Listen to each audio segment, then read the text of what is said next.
Hello and welcome to Let Jamie Talk. I'm Jamie in the studio with Ben and Brett as always, and we have a special guest I'd like to introduce today, my brother Erik, Erik. Good morning. Perkins. I appreciate the spelling correctly. Well, I just had to get that right straight out the gate, okay? No confusion about that. You both spell your names wrong, so it's okay. We do. I almost changed mine when I was a kid. That I was so upset that everybody spelled it E-R-I-C all the time, even my teachers. Yeah, what does that even spell? Yeah, Mom said, it's fine. If you want to change it, do it. Huh. And then right at the last second, I was like, I'll keep it. Nah, K's good. K's good. Oh, man. You know, I know that I'm named James, really. You know, we haven't said that on the podcast. I don't even know that I knew that. All right, my name's James, so the whole Let Jamie Talk thing, throw that out the window. Yeah. But anyway, I don't know. I had, our grandparents were named James, a couple of them, Grandpa. And but I don't know where Erik came from. Did Mom ever tell you that? It's the Viking. What? Erik the Red, I guess. It's a joke. I don't know. It's 8 in the morning. So you guys do this really early, by the way. I know, it's hard. I got up at 6:30 in the morning to be here. I'm like trying to nurse coffee down to get amped up here, but I think we're going to do it. Yeah. We're doing it. We do appreciate you making the time. It was sort of the thing is like, I don't think we'll ever get Erik on here. Yeah, Brett was like, what day is it? He'd call me every day. This Friday? Next Friday? The next? I'm like, all right. Have you checked with Sarah? Yeah. Oh, wait, you're out of town next weekend, and then the weekend after that, and then the week. Okay, how about this Friday? Yep. So that's how it happens. I'm actually amazed. I never promised anybody that you'd ever be a guest here. Right. No. Because I knew I could entice the other guys maybe, but I figured you'd be too busy. Yeah. So. Well, a couple things for me. I did set up all of your cameras the way I liked it. That's the only control I thought I had here. Yeah. So I did do that. Well. And since I don't have an edit button for myself to look at this later and change it to whatever I like, I at least had that control. Really nice setup. I'll say that. This is pretty awesome. You got 3 legit cameras, microphones, lights. That's it. Computers, mixer boards. So I'm really impressed. I'm working the mixer right now because you just clip in a little bit. And, so hopefully that's not too bad. The notebook. I guarantee you if I open this, there's nothing in it. Let's see. Call voicemail. That's the first note. That's my list. Cancel voice appointment. Yeah. Okay. Trash. Take the trash. Yeah. Okay. Load firewood. That's it. Sharpen chainsaw. So that's that's what's in Jamie's notes. But let me ask you, are you surprised at all about what you just read? No. I thought the only thing in there was like that podcast we did, but there was more. No, I use it. I told you, bro. Yeah, there's a thing on your phone. How long has it been sitting here, Jamie? Well, it's been here all week since last episode. Oh, 2 weeks. Yeah. Oh, it's been here 2 weeks. Yeah. I didn't do the stuff on the list because I didn't see the list. Right. I'm lost without the list. Hopefully Jamie hasn't watched that episode either and knows that there is a No, list. she doesn't have time. She's, the kids keep her busy. Yeah. Well, Hey. thanks for the feedback anyway on that, from a professional point of view of what we got going on here. We've made, again, it's different this morning than it had. I think we've changed just about every day we're in here. Well, it is really nice. If everyone doesn't know, our other YouTube show, the Perkins Builder Brothers YouTube channel, is filmed like that. Hey! So this is way more of a professional setup. It is weird. It is weird having a fixed location, to film compared to the other stuff. So we also had to consult with our sound engineer after the past 2 episodes. I just got to point out a few more things. I'm looking all around here on the shelf over here. Go ahead. Can you grab me this book? We got Which one? We got books that Jamie just he's got great sound stereo speaker manual. that's right. There's a book for that. And below that, this is too much to handle right here. This is what's on the shelf. Well, and then below that, can I defend myself in Dodge Ram pickups. Oh, I need to take that home, wait, what year model is that book? 2002 through 2008. You probably need that. I probably do, but in my defense, in this one, this is great. I should give this one to Jason. This is exactly his truck that I sold my truck to him. But in my defense, we needed to decorate the studio, and I literally just pulled my bookshelves and all my books in here. Yeah. And my old camera right there. See that? Mm-hmm. Now, I hope we don't have to revert to the 100-year-old camera.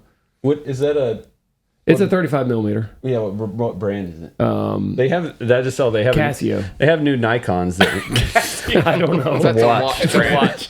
Close. It's probably more than just watches, but it's not cameras. they have like new Nikons that look like that. That No are way. digital. Oh, yeah. They have manual Hey, controls that on. camera takes great pictures. And when I was in high school, I put real film in it. I took pictures. It's great. I bet it's loaded right now. Be careful. Ooh, maybe we should have it developed. Ooh. Well, Yeah, hey, you as should. the YouTube creator, most of the time, I'm going to say the chit chat is done. People are ready to hear some real questions. No, you can't edit. No, you're I'm already- editing on the fly. Okay, you got to keep this thing going along. Okay, We're going to talk about books and cameras for 3 hours here. Yes, that's the You point. started that. Oh man, Welcome to is tough. podcast world. This is tough. Okay. Yeah. Yeah, but he's into pacing. We'll call this pacing and whatnot. All right, then. So, all right, then. Well, that's over. So we can just move on. Can you tell me what happened? You got the microphone fixed, you think, right? Well, Yeah. maybe. We never know. I'm looking at the levels, and we're not wearing headphones, so we'll find out when it gets posted and people comment weird stuff about what we messed up on. Y'all's mics sound great. Yeah, By the way, they I are checked in the newer. headphones, and mine's a little bit older. So if anybody's curious, now if people care, maybe nobody cares, but whatever. You guys have the built-in, like it's called the 7dB, the SM7dB. So it has a built-in gain booster sort of thing in it, and I'm using an external one called a Cloud Lifter. All right, so mine's different, and y'all's are new. Great, good story. Let's get that book off the look cool. shelf. Maybe it has something about microphones. Oh yeah, probably. Mm-hmm. Yeah. All right, So no joke, Jamie talks about speakers and microphones and stuff like on the job constantly. Last time we went to Las Vegas for the building show, which one's my camera, Ben? Where am I looking? Orange. That one. Yeah. Last time we went to the building show, we were all in the airport, like everybody's excited. We're all like getting a drink and hanging out and woo, high-fiving.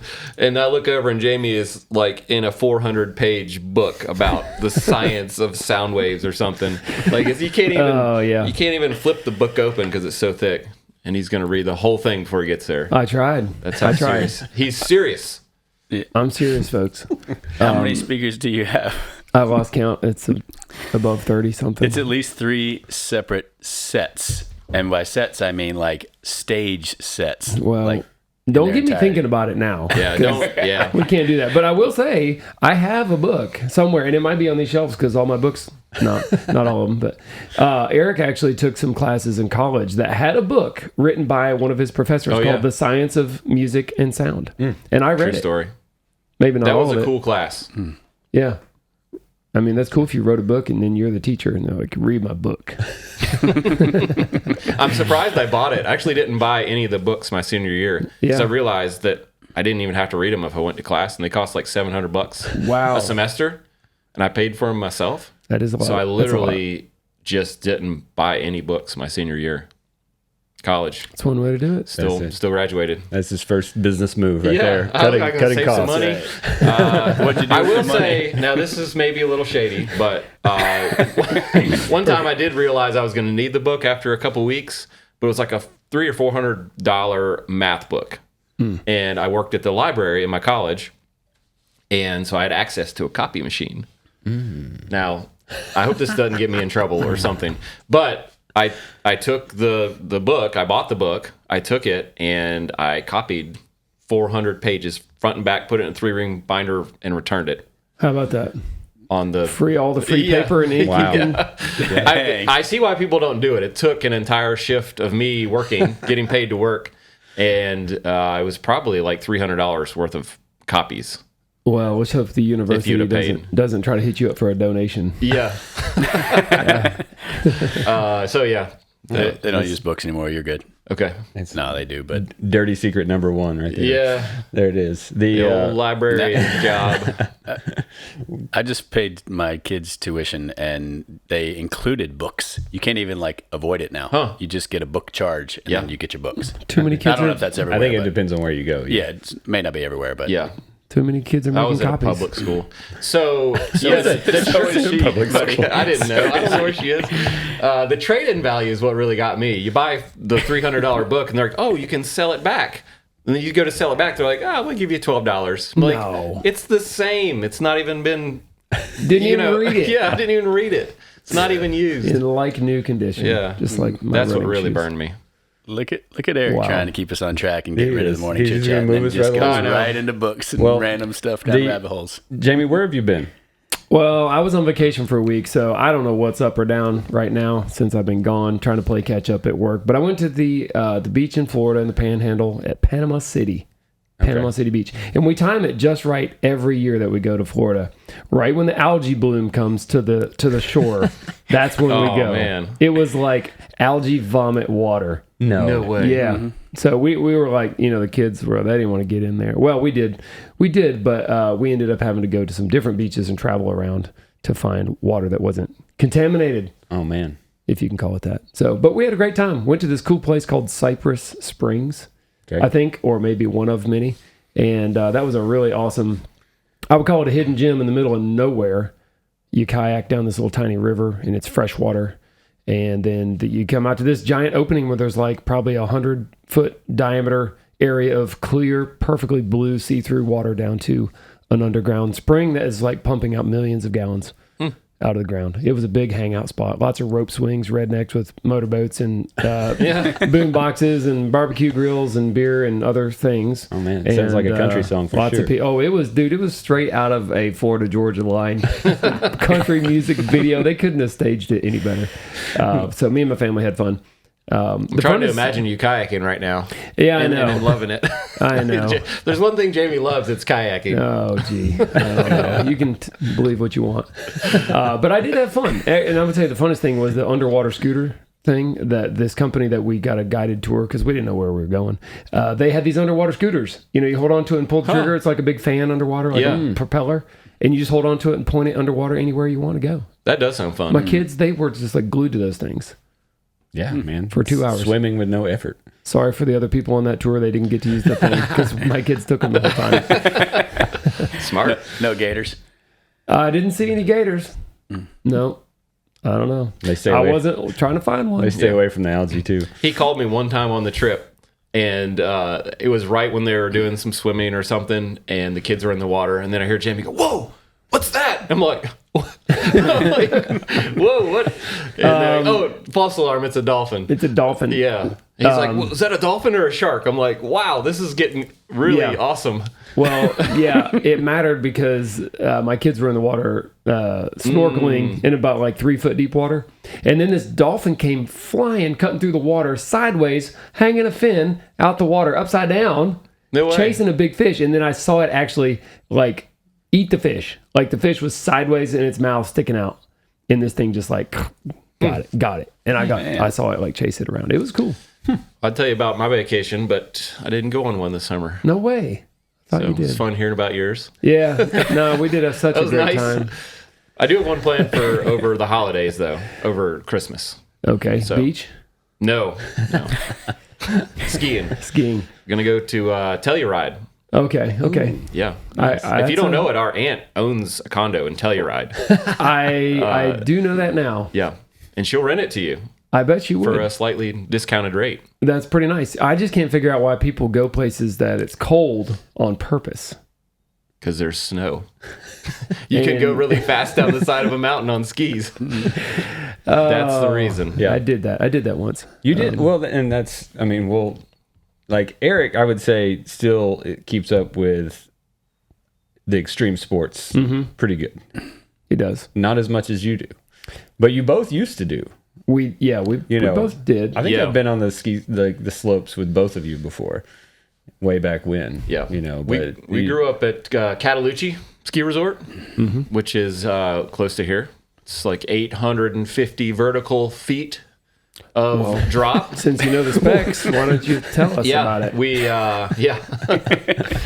It's not bad. I mean, it's small, but it's close. It's not crowded if you go on a weekday. It's really close to you. It's like a 20-minute drive, and it's only 20 minutes because the last bit you can only go 20 miles an hour because it's straight up the side of a mountain. Well, I'm over an hour, so Yeah. it's a little deterrent. Yeah, but I feel like we were some of the first people to snowboard at this resort in the early 90s.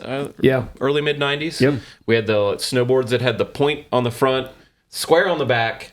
We were wearing like rain boots as boots. We didn't have snowboard boots. Yeah. like rain jackets, probably. Were there bindings? Yeah, or there were bindings. More like a and they were like way up your calf. Their bindings were like this tall in the back.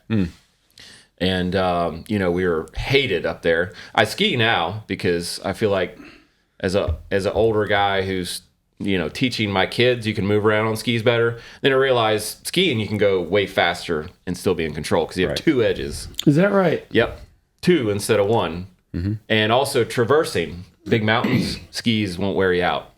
So I switched back to skiing in my 30s. But yeah, we were the original, hated snowboarders at Catalucci. It was an alternative thing to do. Yeah. A little bit of a, it's like if you were a skater kid or a, I don't know, maybe skater kind of, snowboarder, BMX biker. Well, you know all about this. Yeah, no. Yeah. Well, yeah. So anything new. Snowboards were banned forever, especially out west. Yeah. Really? Why? Yeah. People hate it. It was a counterculture. Yeah. Yeah, there you go. Counterculture. Yeah.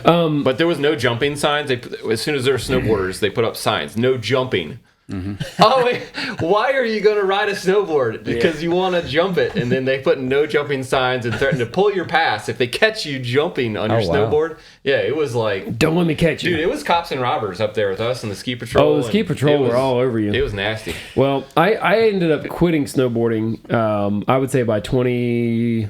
something, or when I was 20 or 21, 22, because I crashed really hard one time and hit my head, and I didn't have all the full gear for, I didn't wear football gear snowboarding like you should, so helmet, all that. It's I would recommend it, a helmet. Yeah, dude, if you crash on a snowboard, it's aggressive. So I went and gave my equipment away. I about broke my back this past winter. Yeah, good story. I'm not kidding Thanks, either. Brad. Literally, I was avoiding another snowboarder and flung into the tree line and T-boned a tree backwards. No wonder the ski patrol hate you. Yeah, that's right. Well, skiing is, you can't say it's more dangerous skiing than any other thing. Maybe like walking down the sidewalk you could. But anyway, at Catalucci at least, if you go the wrong way off of the ice top of the, what's the top slope called? Oh my gosh. Oh my gosh. Upper, it's called. Oh my gosh. Right. Upper oh my gosh. If you go scooting off the right side, you just go off into the abyss of the woods and trees and no snow. And I don't, Yeah, it is man-made snow. So the trees... There's not a lot of natural snow. That's what makes it oh my gosh. Yeah, well, what makes it oh my gosh is that you're going along and you're in snow, and then next second, like Jamie said, you're on a sheet of ice and you have no control. And so that they probably could have named it a lot of other things people were yelling, but oh my gosh. Ice Mountain? The best they could. I know it can have good snow. It's just when you learn at Catalucci, it's great because it can only get better. Yeah, well, like we're into that. Yeah, what I have found is like, okay, we're from the East Coast, we're skiing this little mountain, and then you get out west and you're like, wow, this terrain is crazy. Yeah. But quickly you figure out, hey, I'm actually really good at skiing because I'm used to skiing on solid ice, and if you can ski on that, when you get in real snow, it's a piece of cake. Yeah, except for deep powder, that's a whole different thing. Yeah, we don't learn that here. Yeah, you got to kind of learn. A learning curve. But I just remember scooting on my one edge on my snowboard, sliding down the sheets of ice until you hit a mogul, which is just like a mound of snow. And then you slam into one, and you skip over that, and then you slide down another sheet of ice till you slam into another mogul. You might get the idea that I wasn't that great at it, and I wasn't. But it was fun, though. I got to describe this really bad feeling. When you jump on a snowboard and you're up in the air and you realize you're losing your balance either forward or backwards, and you're not going to land good. That just moment right before you hit, you're like, oh, it's going to be bad. So I don't know. I guess I have more memories related to me like getting hurt. Not ever seriously, but enough that I'm like, I pass. I'm going to learn about speakers instead. So. Hey, one last... I know we got to move on. No, we don't. No, we don't. It's a different format. How long is this show? It's a different format. So 3 days. I love going down mountains really fast on skis and bikes. That's why all these stories keep happening. But in high school, we actually had a snowboard team my junior and senior year, believe it or not. There was a ski team, but we had no skiers. We were all snowboarders. So we raced in this snowboard racing league at Catalucci. Wednesday nights, we'd go up, race these slalom gates, which is not what snowboards are made for at all. We had these trick snowboards. We got to name our own team. And the best thing we could come up with was the Redneckersons. That was our snowboard team name. Yeah, and we took first place. We beat like Asheville City School had one. Oh wow. Waynesville, a couple other bigger schools in the area. And we waxed them. That was in Redneckers, and they had to say that at the ceremony. We got presented a plaque, and you could see the guy like reading it just before he had to say it out loud. And he was like, slight panic, but he's like, Team Redneckersons. And we took first prize. Wow. Yeah. I had somehow completely forgot about that. Yeah. So it was, I don't know if you were on it. I was not. No. So we had Matt Dees, our buddy that does body work. He was an extremely good snowboarder. Yep. And him and I would kind of switch first place and second place almost every race. I would describe him as having a lack of fear. Yeah. You know, and I think that's what it takes to be at the top of that kind of thing. Yeah. Still to this day, you think? I mean, he's I don't know. Yeah, he was. He would did try crazy like stuff. backflips on ice on a snowboard. Oh wow! Just for Everybody fun. knows that's illegal. Yeah. It's not allowed. Did you ever? Were you ever up there when the meadows were open? Yeah. Yeah. It's been a while. Yeah. So When we there's used to get snow. There's this huge slope that's as big as the whole rest of the mountain that only opens for natural snow. And when I go up there now, my kids are like, if there's like an inch of snow, they're like, oh, it's open. I'm like, no. It's got to snow, I think, legally for them 16 inches. Right. To open it. Like, and it doesn't stick around here. So it's got to snow 16 inches like all at once, which is, never. Yeah. Which used to happen more frequently. It did. Now. I mean, I remember going on the meadows back when we were kids. So yeah, that's fun. Now with the extreme sports, outside of that, well, I mean, it's not necessarily extreme, I guess, but so water sports. Did you ever do like you talked about kayaking? Because you guys grew up a little bit on the Nantahala. Did you both kayak? Grow up kayaking? Whitewater. Yeah. I mean, our parents did.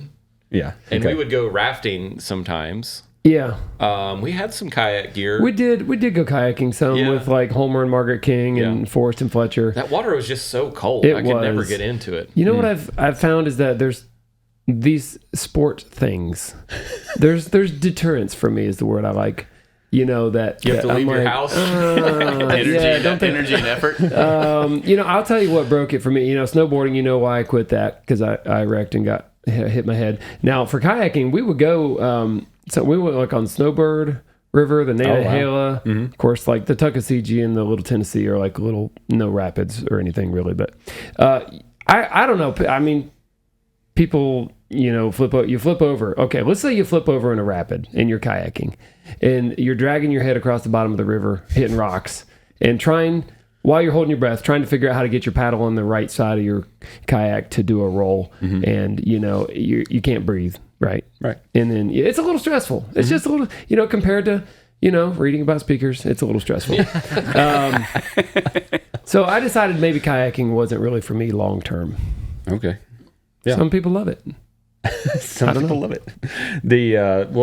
So when did Erik, you do a lot of wakeboarding and water skiing, all that stuff on the lake. I mean, did you pick that up later in life or is that Pretty much, yeah. We did not have a boat growing up as kids. We had canoe. We didn't have a powered boat. Okay. Our parents didn't. So I had to go buy my own powered boat, and mostly I pull kids and my kids' friends on wakeboards. That's mostly what I do. I'm just the captain. Wakeboarding's extreme. If you've not done it, and then you get on a wakeboard and you do it for 5 minutes, you'll be sore for a week or two. There's no doubt, dude. It's an extreme workout. It is. Which is cool. Yeah, I heard you took some of your friends out and hurt them the other day. Who was it? Yeah, Johnny Brook. Oh, yeah. He tore his pec muscle. Man. But he didn't expect that. Yeah, there it is. No cutting. Hey, I did that last year trying to teach a friend of mine to not snowboard, to wakeboard, and she ripped her hamstring. Yeah. Because she wouldn't let go of the rope. Oh, yeah, you have to let go. It looked painful, and she could barely get out of the water. Yeah.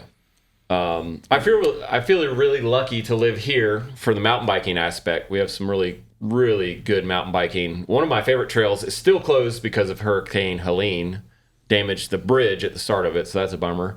But also being in the YouTube world, I've been able to hook up with really cool mountain bike YouTubers, which I watched already. And since I'm a YouTuber, like, I don't know, it just worked out. And so I get to go mountain biking with my mountain bike YouTube heroes, Seth and say who are they? Seth from Burn Peak and Alex from Single Track Sampler.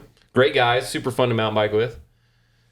I think the biggest difference I'm getting here is that Erik likes to do things that are really physical and it's like a workout but fun. And Jaime likes things with motors and no exercise. He's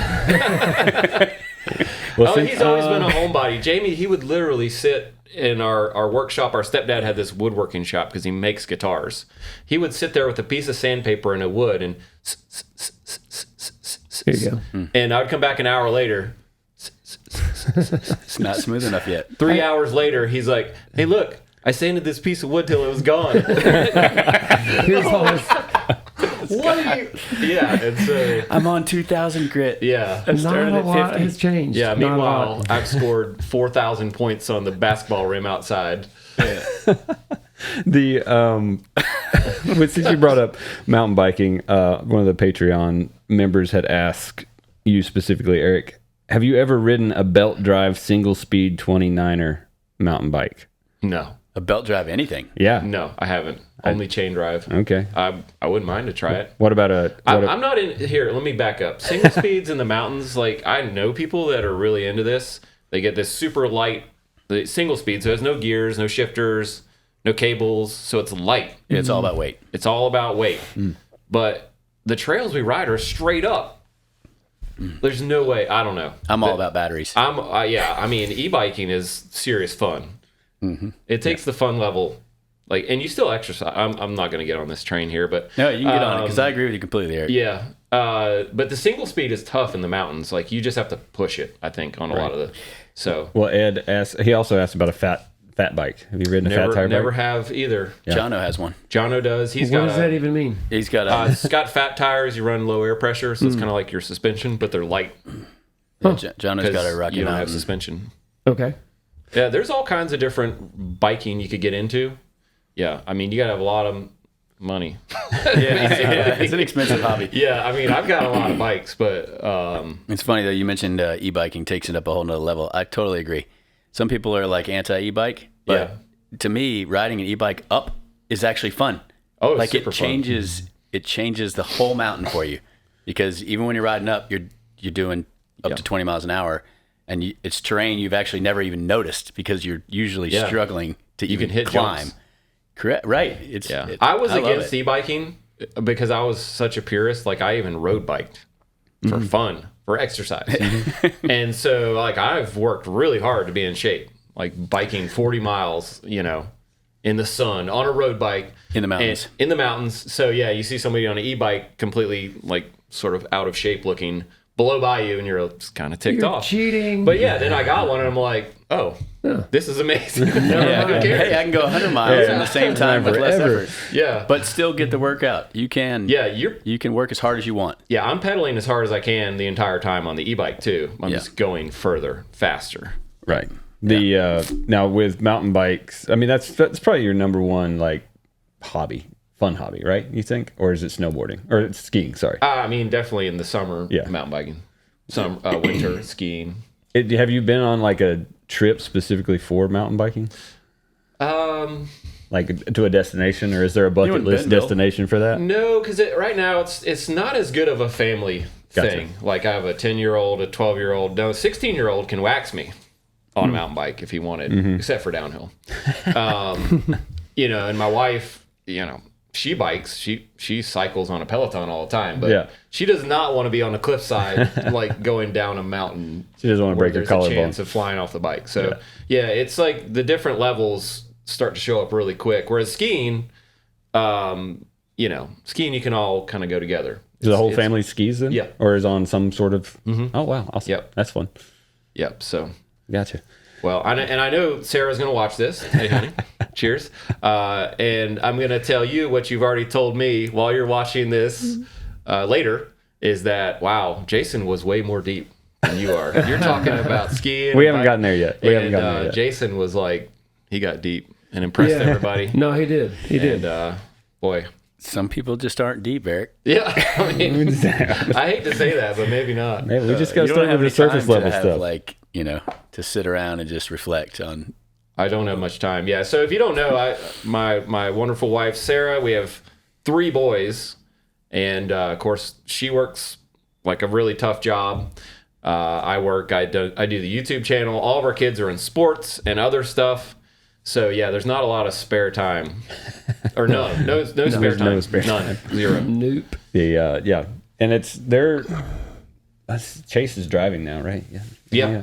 Chase is 16. He's driving around. Does that help? Yeah. I mean, he can get himself places. He can take the other boys places. Like, if we both have to work and someone's at home, he can entertain them. But he's also just gone all the time. So, like, if we need help with something at home, he's just never there. He's either at work, mountain biking, fishing, golfing, hanging out with his buddies, hanging out with his girlfriend. I'm trying to name girlfriend. He has a girlfriend. She's great, actually. We really like her. And so, yeah, living the dream. That might be a sign of his future success. I heard somebody say, I don't know if it's true or not, but that however much time you spend at home when you're a kid is maybe related to how successful you might be. If you spend more time out of the house doing versus just being at home in your home. Well, Chase is going to be a billionaire then. Maybe he's never home. Yeah. Well, let's get a little deeper. More than this surface level fun stuff. Let's talk about family. I mean, we've talked a little bit about family history with Jaime before, but there's 2 sides to every story, every childhood. But give us your, we ask every guest that's been on here, sort of what's your backstory? How did it all start out? And so give us a little just rundown from your perspective of growing up. Okay. Well, we grew Pretend up here. like your brother's not in the room. Yeah. Well, yeah. No, he was fine. Kidding. I mean, he was fine. We had a good time. Of course, back then we didn't realize, how connected our future adult lives would be, like having to work with each other every day for, decades. As you're a kid, you're just, hey, let's go play in the mud. So we spent a lot of time on bikes, like where our parents worked at the Nana Hill Outdoor Center. Just like they were working and we were just... It was a free-for-all. Free-for-all. It just, I mean, you can imagine like the stories of what it was like to be a kid in the 80s. That was it. We were just like, no adult supervision. It was fun. Running through the woods, biking through puddles, like throwing rocks. I don't even remember. But I just remember just doing whatever for a lot of the time. Oh, yeah. Which is fun. I agree. So, yeah, we grew up, I don't know if James mentioned it, but our parents got divorced when we were young. They both remarried. So we kind of grew up in 2 households.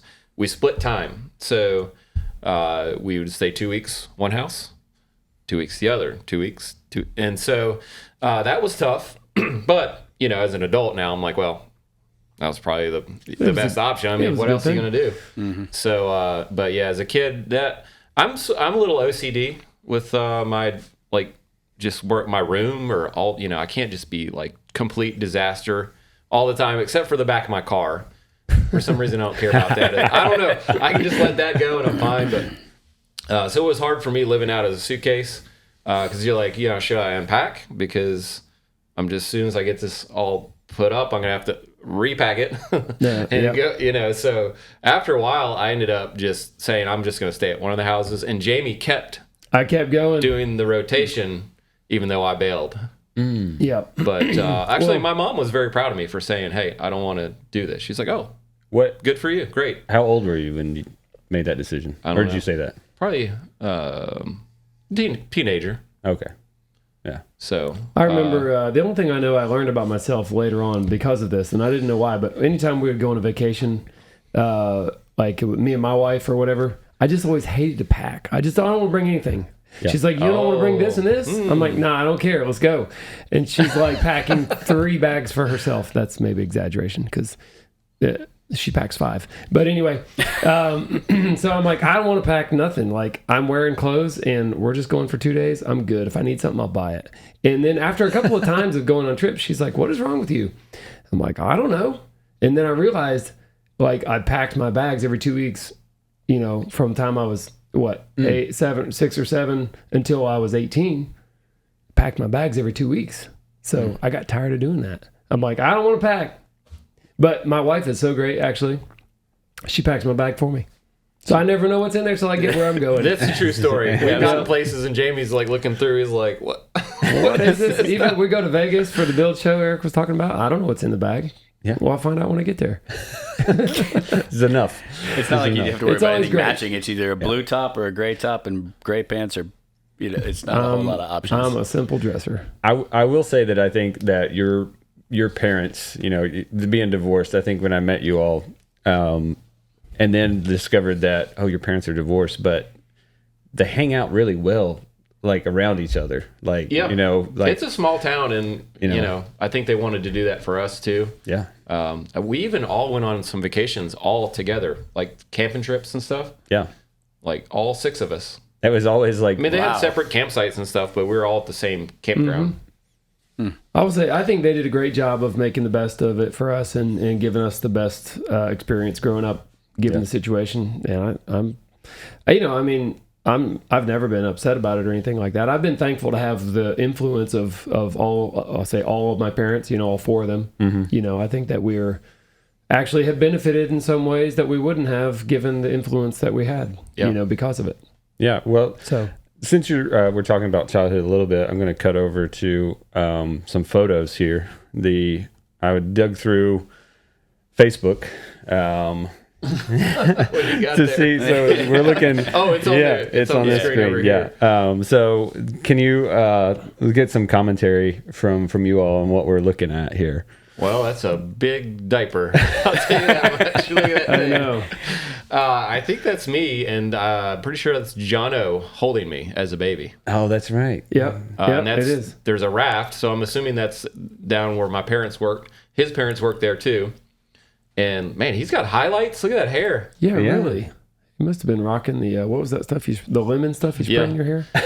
He's a couple of years older than us, and he mentioned this photo when he was on here. I didn't have it at the time. Okay. Yeah, he did mention this. And these are in no particular order. Okay. So this is one that Bob had thrown up on Facebook, I think, here. I think that's Bob in the background there. That's our stepdad and our mom.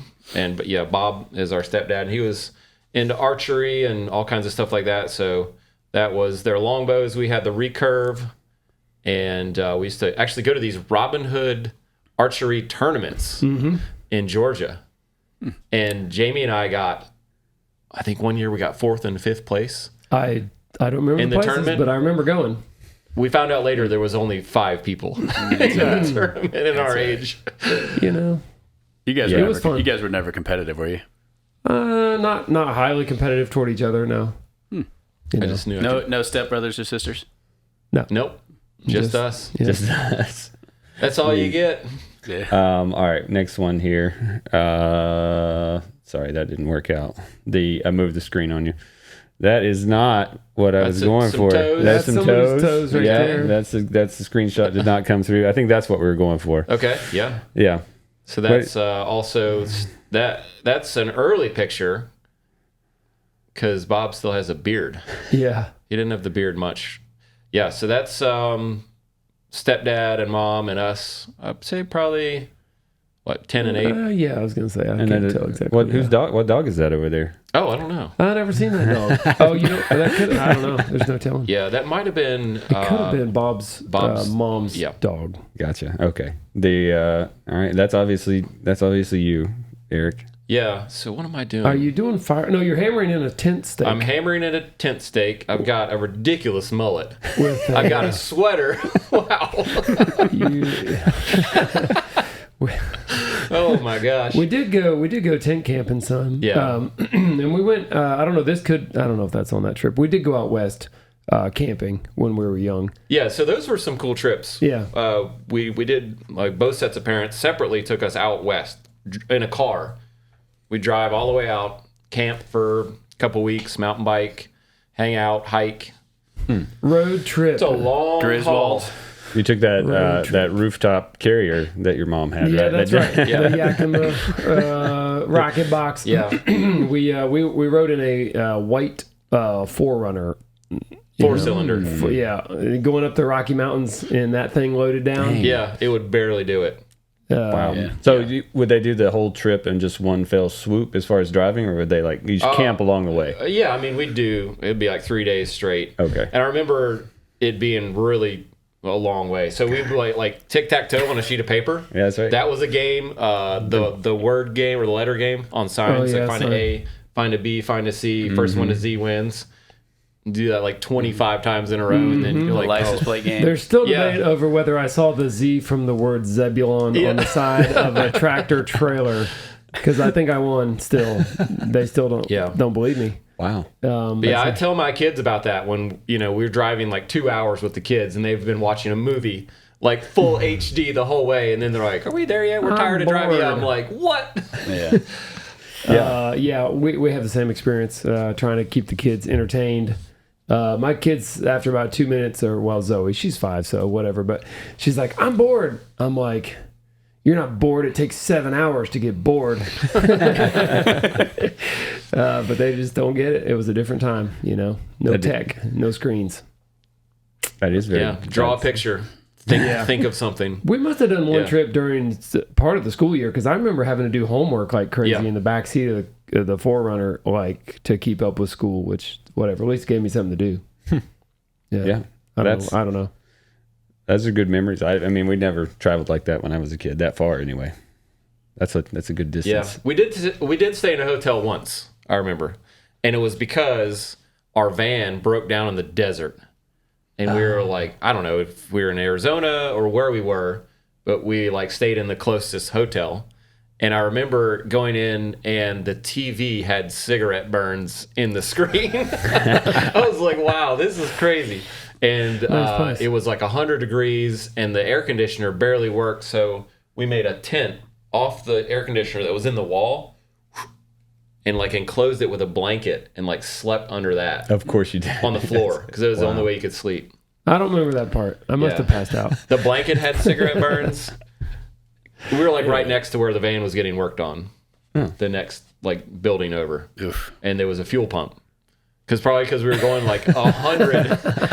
We were going 100 in the desert for 10 hours, getting across this desert, and then the van was like, nope, we're done. Overheated. I think you remember a lot more. We must have been right at the threshold of where I can't remember anything, and you do remember everything, the details. Well, I think all kids are different, because it's some kids just totally latch on to these memories. I have friends that are I remember stuff when I was 3. I'm like, I don't know if I remember anything. It's that's a long time ago. It's easy to remember now because there's photos of everything for younger generations. That's right. I mean, I don't remember. Oh, dude, I know. You can look right. You got the picture of the day they were born, and then everyone in between. Yeah, almost right every there, day. still in the iCloud. Yeah. I'm my 12-year-old son. I can say, look, here's the day you were born, and you can look through my photos and see every picture of you from then to now. Yeah. It's unbelievable. And all I got is this mullet picture. Well, I stole some of these. I got these off Facebook, and your wife had posted them from a photo album. Oh, that she was thumbing through. She's the keeper of the album. That's right. Yeah, I think my wife gets nostalgic about not having a photo album to flip through. You need to get it printed every now and then. I have. Just once a year. Well, just print my wife. 500 pictures and make a nice album. Yeah. Who has time for that? You put that on the list. Apple did a good thing for a long time. My wife used to make them. You could just take them all, dump them into 1 year. Say, here's a book, print it, and give them to the grandparents or whatever. So we've got Sienna every year, a printed book. Sorry for all the guys that don't have that. Yeah, we got 3 kids. That's not ever going to happen. It'd be I don't think the kids are going to care though. $20,000 per year for all the grandparents to have 3 separate. All right, next photo. We've got. This is this is what that sanded piece of wood turned into, right? Mm-hmm. Yep. So these are, I'm going to say, likely instruments that we built ourselves. Yeah, definitely the strum stick there on the left. So that's like a dulcimer tuning, and it's called a strum stick that Jamie's got. It's a glorified stick. with strings on it. And it did make sound, though. It did sound like a dulcimer. I don't know what you've got. It looks like a mandolin looking. We've got a close-up. There. Of that. Oh, yeah. I'm going to say likely that is something we built, because I know that Bob makes much nicer instruments than that. That's definitely homemade there. So I don't know. You must have done some work on that. You're holding it like it's a fish you caught. So Whatever. yeah, I think you guys are both. All right, look at that. There's a little bit older there. Oh wow! Fast forward. Yeah. Well, that's in my house. I said there was no order. There you go. Well, that wasn't too long ago. That was probably 15 years ago. Oh yeah, that is. Look, there's that. That's that bar you keep talking about. There You it can't is. So see that's all at Jamie's house. Can't see all the dirty dishes. No, you can't. Yeah. Yeah, it's hard to know exactly when that was, but I still have my fingers in that picture, so it was more than 5 years ago. I would guarantee 15. I had no gray hair. We'll jump back to this one. This one's been shared on your Instagram and stuff. I think this one is definitely the best candidate for a remake photo one day. Oh yeah, those were super fun. On around here on hills, don't put your feet on the pedals. Let it free spin and just We did a lot of that. Now we grew up on a gravel driveway, and this picture is on pavement, so it definitely wasn't at home. But we had a friend that lived down on Dills Road on Wesser Creek that had a really nice, long, steep paved road driveway. Yeah. Drew, Andrew, and Jennifer Holcomb and Jimmy. Yeah. So anyway. What's funny is that you look at these pictures now. I start thinking of things that we did when we were kids, but like if I would think about letting my kids do the same stuff, I'd be like, no way, I'm going to send you down this hill that just gets steeper the farther you go, like at 40 miles an hour on a plastic scooter, with no helmet. I would tell my kids to do it. Yeah, just go for it.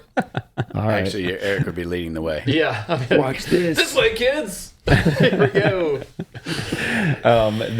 This Erik, you sent me this one.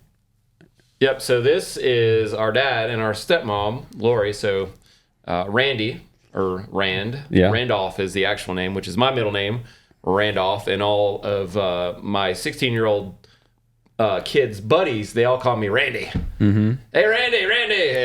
I don't know. So that's my nickname.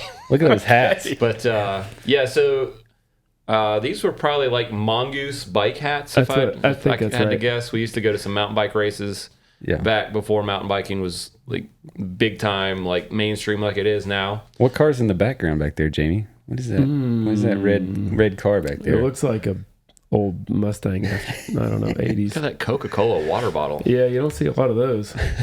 So we had a mountain bike race because of you guys or because of your dad? Oh, so our dad was and still is an extreme athlete, I guess. Yeah.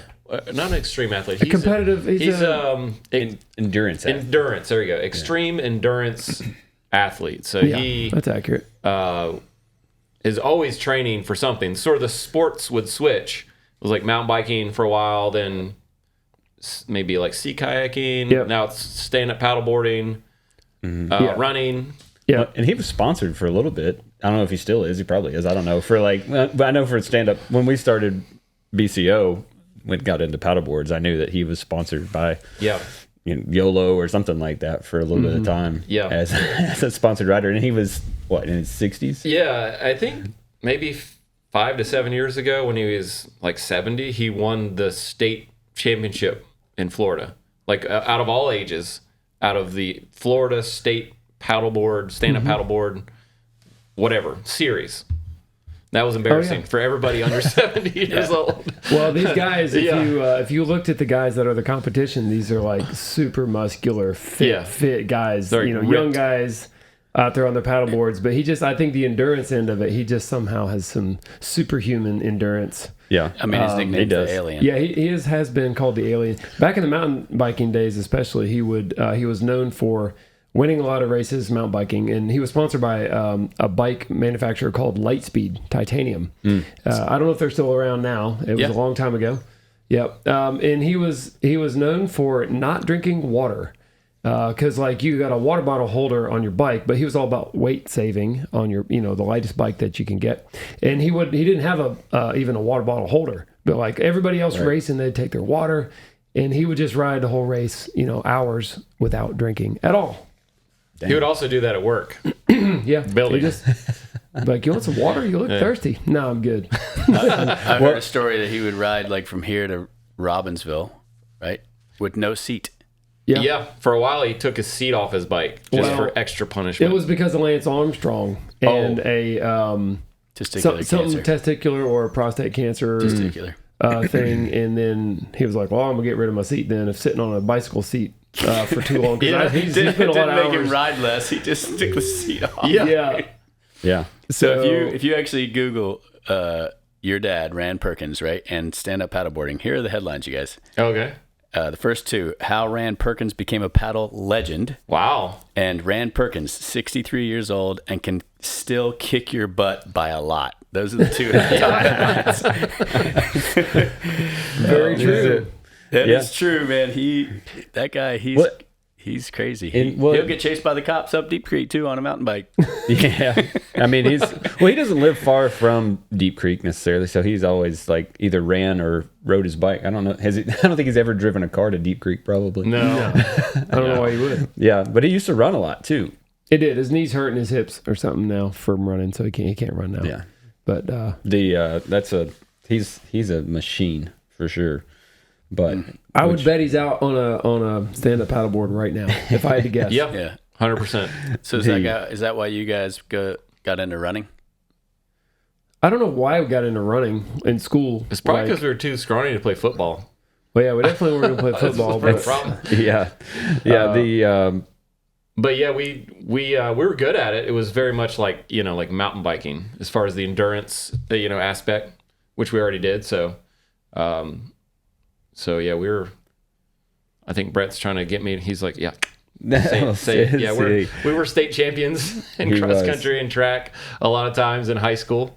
I'm trying to get those photos pulled up here. There you go. Oh. Yeah.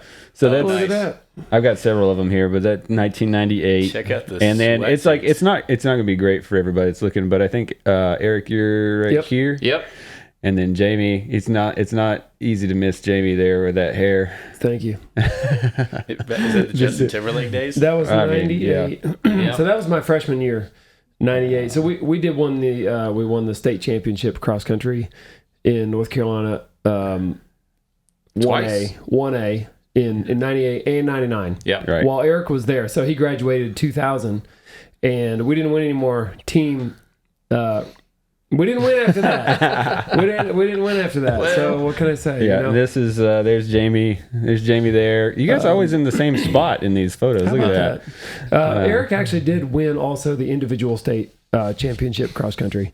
And did you win a track too? Ever? You did win some in track. So, yeah. I never won any individual. 3 cross country individual. Yeah. And then I think 3 or so individual and track. Yeah. Okay. I did win a state championship as a freshman in track, which is some kind of high school record. I saw that online. I believe wasn't the 5,000 meter. It was the 10. It was the 2 mile. Okay, gotcha. Yeah. All right. So that was. I mean, I was 32. just as shocked as everyone when that happened. 3,200. Gotcha. What just happened? So the competition's what really got me going. There was a guy that year that had beat me every single race. His name was Matt McRae. From where? Murphy. Not today. He beat me every single race in the last 100 meters. We would stay right together, and then he would blow me away. I was gassed. So at that particular race, I just had it in my head, I'm going to start sprinting with a half a mile to go. Like 2 laps to go. Gotcha. Ooh. And so I did that. Just with 800 to go, just started sprinting. And I gapped him, and I guess he thought I was just going to keep it up because he just gave up. Wow. Dang. It's mental. Yeah. Yeah. Took off. It's like the Tour de France over here. Yeah.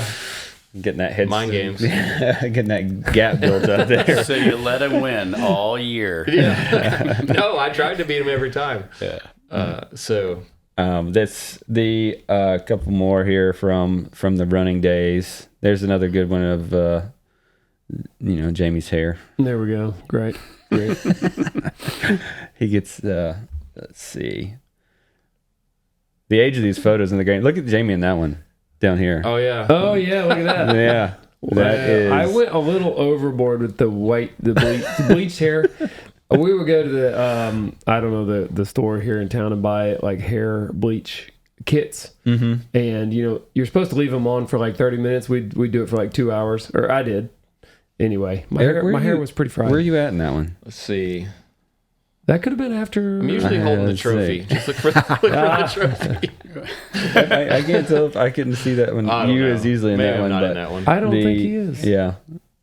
But yeah, lots of, some of these are hanging up in the gym at the high school. They are. Yeah. Yeah, so that was some good times. We had a great team, and we did it. Some good coaches too. Yeah. Now you both ran. So that's Keith Buff on the right there. He was our coach and our track coach. Really great guy. And Oz Waters over there. He was our cross country coach. Super great guy. Yeah, I would say. I mean, he was probably a good champion of running in this area, I would say. Oh yeah. Or both of them for a long time to get that as a sport. Yeah, a competitive sport for this county. It's very football driven. School sports is football. Oh here. Yeah. For us to win the state championship in cross country was kind of like, whoa. Yeah. If you look, actually, I go running at the track at the high school on Fridays. Today's Friday. Oh, what do you think I did before I got here? Did you? Yeah. Oh, no way. Yep. Friday mornings. No joke. Well, anyway, on the scoreboard, they have these like little like a little sign, I guess, that has the years and a little symbol for the cross country, like a little foot with wings. And it still, it has the 98 and 99 cross country championship banners or whatever they are up there. Yeah. And I don't know that there are any others. I mean, there are for not men. Not there for are men's. no other men's. The men may have won track last year or something. But it's been a while. This year, but the obviously. year before last. Nice. Okay. Yeah. Yes. So but good. Women's. Yeah, the girls' teams have just done amazing. They won like 13 consecutive running titles. You call that good? No. It's never been done in the state of North Carolina. Yeah, really? That's unheard of. Nice. Yeah. Brett's proud of that one. I mean, my daughter was on the teams. Oh yeah. Yeah. There you go. Congratulations. So you both, in college, you didn't continue running. No. And you probably could have. I could have, yeah. I got offers from tons of schools. Probably 10 to run. Right. Track and cross country. One of them was Brown University. Oh, wow. And in Rhode Island. Have you ever been to Providence, Rhode Island? No. All I know is I looked up where it was, and I was like, nah. And now looking back, I'm like, that was stupid. It was, man. I just could have gone to Brown and ran. Brown is a beautiful campus. Yeah. On a river. Yeah. And so I got offers at, App State, UNCW, UNC Charlotte, UNC Asheville, a bunch of smaller schools. Wow. And, still, but for anybody from around here that wants to compete, those are still good schools that are like, it's not just like. No, they're good schools, yeah. So I ended up going to UNC at Asheville, and I did the whole recruiting trip. Oh, Western was another one. And so those were too fun. I know at Western, I did a recruiting trip for track. God, it was such... so I went and stayed with some track guys. Well, they lived in a trailer, and it was in a trailer park. They're near campus. It was fine, whatever. And I think they weren't too into having to entertain me, because as soon as we got to the trailer, they're just like, we're out. And they just went in their room and just left me sitting on the couch. So after a while, I go in the room, and literally the guy's just in his room, and he's got his little sink in there filled with ice so he could keep his beer cold and not have to come out of his room and entertain me. And so I just slept on the couch there. And man, oh gosh. I probably shouldn't tell the other story. But so at UNC at Asheville, I decided to run there, and the coach was like, oh, great. Well, or I decided to go there, but I decided I was not going to run. I just was burned out, done. And so I called him. I was like, hey, I'm coming to UNCA. He's like, oh, great. I was like, but I'm not going to run. And it was just silence. And then he's like, okay. Hung up on me. Man, shut me down. Cold. But I'm glad I didn't. I had a lot of fun and did a bunch of other stuff. Played basketball like 4 hours a day, every day in racquetball. Yeah. Oh, you still play a lot of basketball. Yeah. Right. So, yeah. Do you think if you would have ran that things would be the same today? If you would have ran in school? Probably not, because like I said, I came away with some really cool friends that were like my college roommate. You know, we still go on trips every year. There was 3 guys, and Christoph, Ben, and Matt, and we're just randomly placed together. And we still, I bought a piece of lake property with one of them.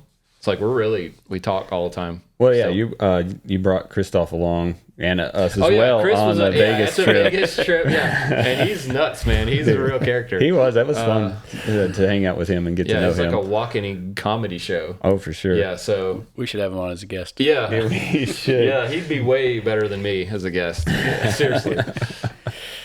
Well, I don't know about you, but I was tired of running after running for 7 years of school. Yeah, that includes 6th grade, by the way. Yeah, if you're wondering where the 7th one. Yeah, so we got picked up early to run with the middle school team when we were in 6th grade, because at the time 6th grade was elementary school. We could run in the meets even, but our score didn't count. So we would place. Oh wow. Even in that, but they wouldn't count our scores. So yeah, I was tired of running by then. I took a 20-year break. And they didn't have a cross-country team at Southwestern where I went to take a class, and so I didn't run to take a class. Yeah. Back to college a little bit. I did study, and this has been a question that's come up a lot in our comments, like our background. I did study what now would be called a YouTube degree. There was no YouTube, of course, in 1999, but the things that I studied were interactive design, Photoshop. And interactive design was basically designing like an app that you would interact with, like on your computer. Okay. So something that, like a program. Photoshop, we did sound recording, image optimization, sound optimization. We did small movies, short films, and also just computer science. Right. So, I mean, really before it was popular. Yeah. Way before it was a thing. So it was as close to like getting a degree in all the things you need to make a YouTube channel as you could get back then. Right. And what was the without plan? knowing it? Like, what was the plan?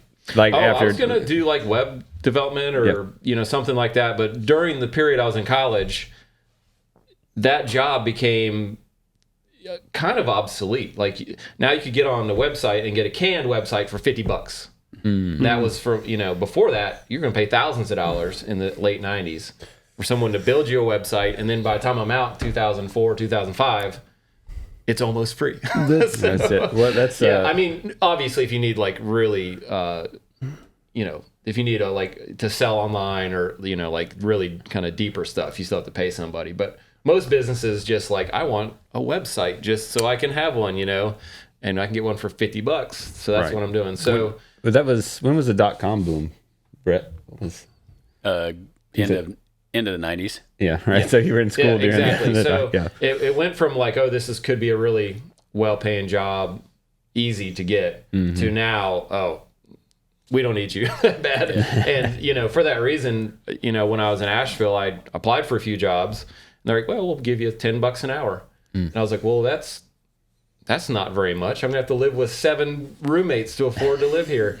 And meanwhile, back at home, Jaime was building with Dad still. And they're like, well, you can own half of this business today and like make $100,000 this year owning your own construction business. And I'm like, well, $10 an hour, or $100,000 when you're, 20 years old. I was like, not too difficult of a decision as far as like financial freedom, kind of like, future.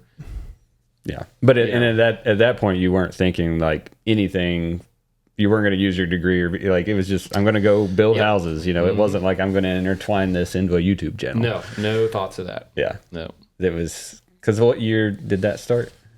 2019, I think, was our first YouTube videos. Now, if you get on our channel, and a lot of people that have made videos about us making videos, they click on the YouTube channel, it says, this started in 2011 or 2012, but that's when I got a Gmail account.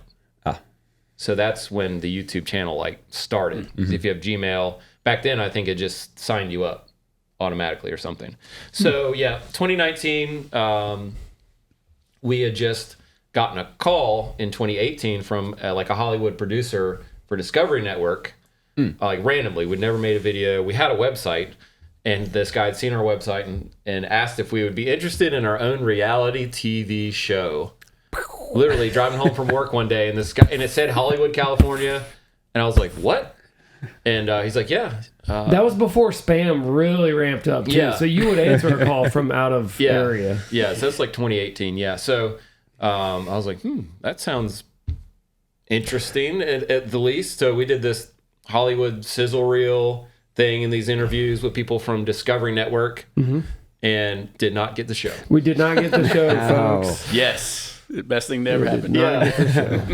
So it was. You guys know YouTube started in 2005. Believe that? Yeah. I can't believe general? it's actually. Yeah. I can't believe it's 20 years old. Yeah. Right. That's a long time for. I remember seeing the today's commercials. world. You see commercials on TV for YouTube with William Shatner. Yeah. What's TV? Dude, I don't have any. You should dig in. The history of YouTube's interesting. It started as a dating site. Interesting. Oh, wow. Yeah, you could post your own video of yourself for dating. Wow. Yeah, that's how it started. I didn't know that. And then people didn't use it very much. They actually were paying people to put their profiles on it, mainly women. And like they went to Las Vegas, and like I think $25 or $50 if you would actually post the video on there. They would pay you. They would pay you.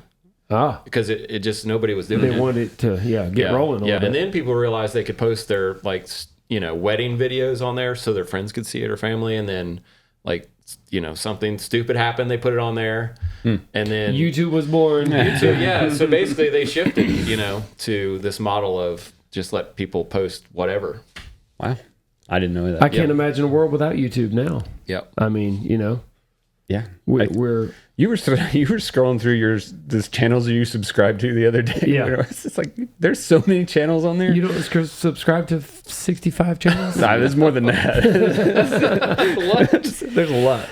Well, my interests swing That's sometimes, true. and I get sucked down a certain direction. You know what I've been YouTubing lately is trying to figure out how to lower a diesel Ram truck. Yeah, you heard me say. And before anyone freaks Lower. out, it's really, really tall right now. He is not going to make it Not slam. drag the ground. Not It's just going to slam. make it regular height. But I rely on YouTube to give me critical information. Right. See? So Yeah. I mean, you can. Everybody you can does. Use YouTube for anything. Yeah. Well, luckily, people also use YouTube for just entertainment value. Oh, absolutely. luckily. You guys are doing way more than just entertaining. You guys are teaching. Yeah. That's a compliment. I don't know if this has been on your podcast or not, but if it hasn't, I'm sure people are curious how we started the YouTube channel. Has that been on here at all? No, that's Okay. sort of what we were waiting for with gosh. Erik appearances. Is tell us more, about that, and I think that'll lead us into. Before we get into that, because that's going to be let's take a quick break. Oh, I can tell you super fast. Yeah, No. sure. No, you could, but let's just take a real quick break, and then we'll come back and we'll get into that, and then tie it into the Builder Brothers and building and that history. Okay. If you're good with that, cool. Deal. I got to pee. We're back from break here. Brett ate 3 croissants. Straight. Morning buns. It's good to get up and stretch. We sit here for a pretty long time. Yeah. To get up and move around, it's like Yeah, I didn't wear insane. my watch today because I was like, I don't even want to know. you be checking your watch. I'm No, you twitching don't. already, man. This is You don't. how are we still talking right now? Dude, sometimes I get this tunnel vision. I get in the zone where I don't know what's even going on, but we're just still talking. So, at any rate, we got a few more pictures here. Old ones that Ben has got pulled up here, or going to pull up. Yeah. And we're going to. We got that one up right now. All right, look at that. I'm sitting on. I think that's my great grandma. I don't remember. Yeah, that's great grandma Brown, I believe. Okay, so over in that- Cleveland, Tennessee. That would have been our dad's mom's mom. Yes. Is that right? Yep. Right. And I think now I never knew her husband, but his name would have been our great grandpa, I guess. I never met him, Dennis Brown, and that is my middle name is Dennis, named after him. But I couldn't even tell you what he looked. I mean, I've never seen, I don't even know what he looked. But I have a hammer that has dentist cut into the handle, a wood handle, little hammer. So we got Randy and Dennis. Yeah. Mm-hmm. There's two quick other little kid ones there. That one's pretty good faces going on that there. seems like a pretty good representation of our whole childhood. Just like, woo! That's Josh Burton, isn't it? Yep. The other blonde-headed kid. His parents owned the Nantahala Village, and we could walk there from our house, but it was like over the mountain, through the woods. Mountain, like a mile and a half, and across a highway. And we would do that as like little kids and just go swimming at this pool at this resort for the day by ourselves. It's totally different. Yeah. Than today. There's. Hey, let me give him a shout out too. He has his own brand now of skiing, like backpack / vest called What Vest. Oh, really? I did not know that. He's the CEO, and him and his wife like hand make them out in Steamboat Springs. Wow. So if you're a big time skier, check out What Vest. Cool. I didn't know that. This looks like a fun Halloween one there. Yep. Think so. Yep. And then that's at my mom's house, by the way. And it's all just exactly the same that wood stove now as it is. Yeah, we heated with the wood stove there. Yeah. Mm-hmm. There was baseboard heat, but we didn't really use that. Yeah, it's expensive. There's some music days here.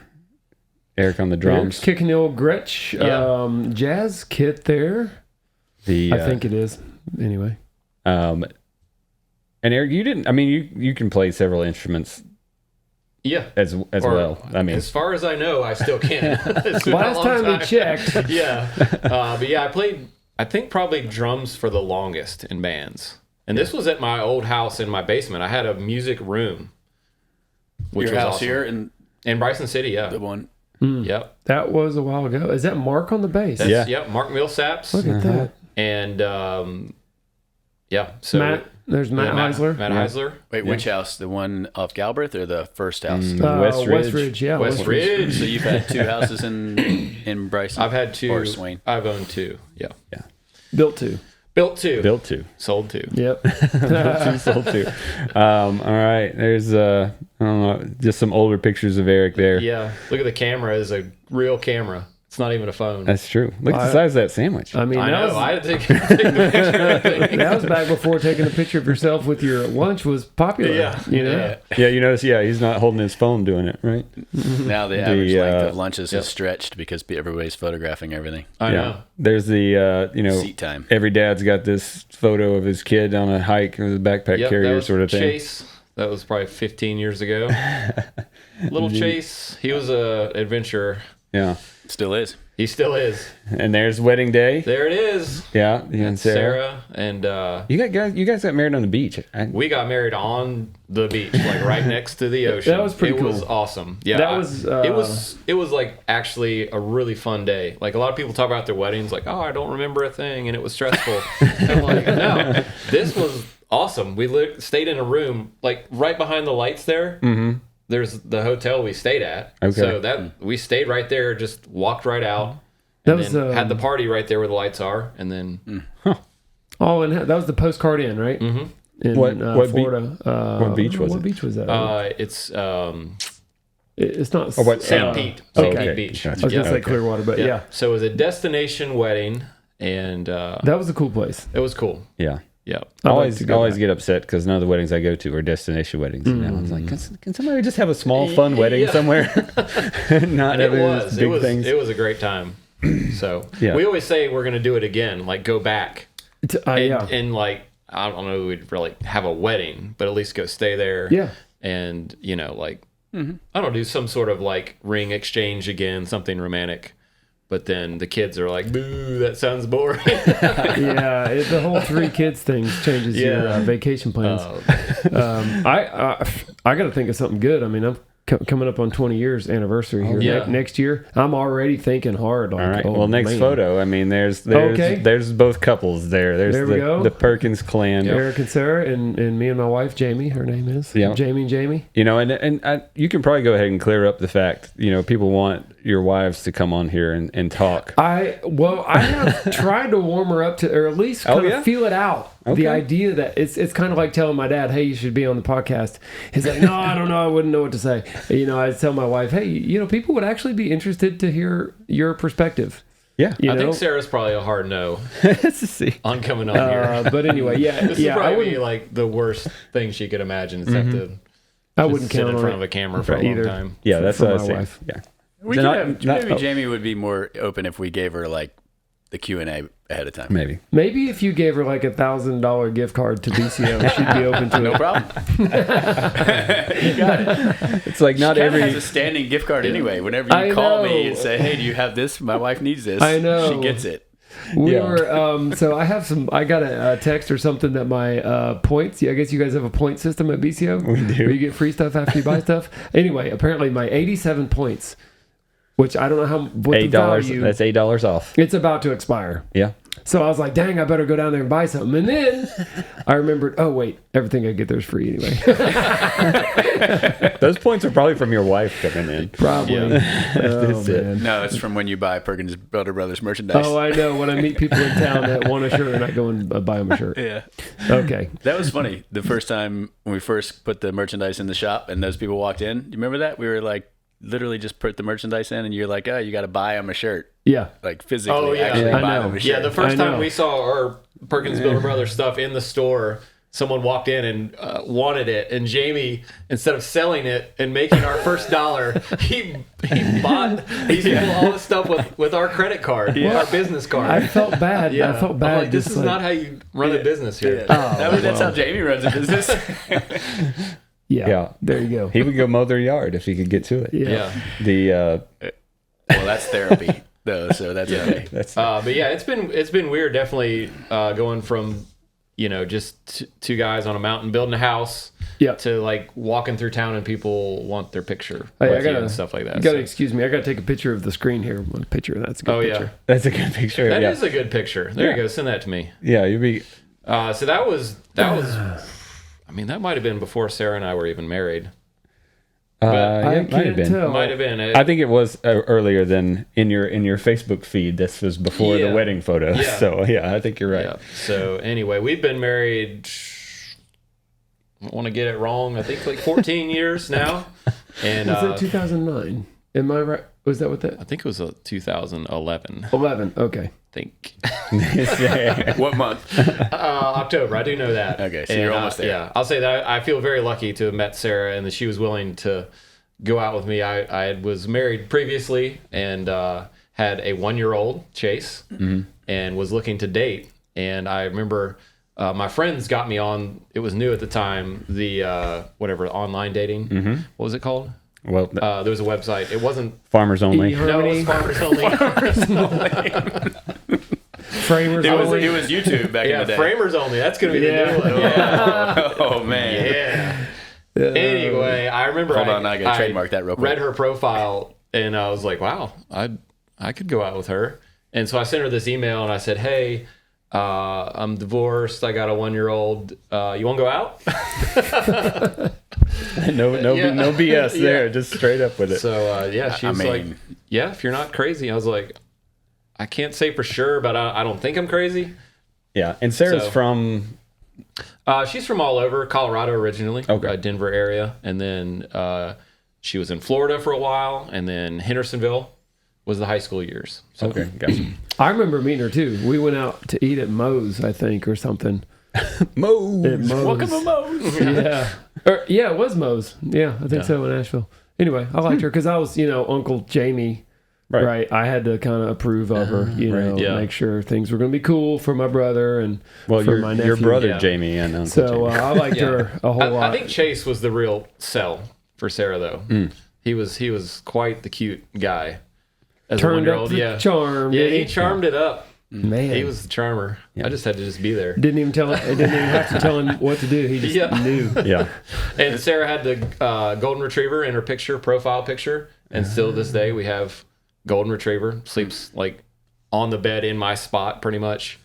But I mean, and there was another big dog in one of your photos that was. Oh yeah, Millie. Yeah. Gotcha. Yeah, summers are rough with Millie. Like last night, I didn't sleep because there was a thunderstorm, and Millie freaks out.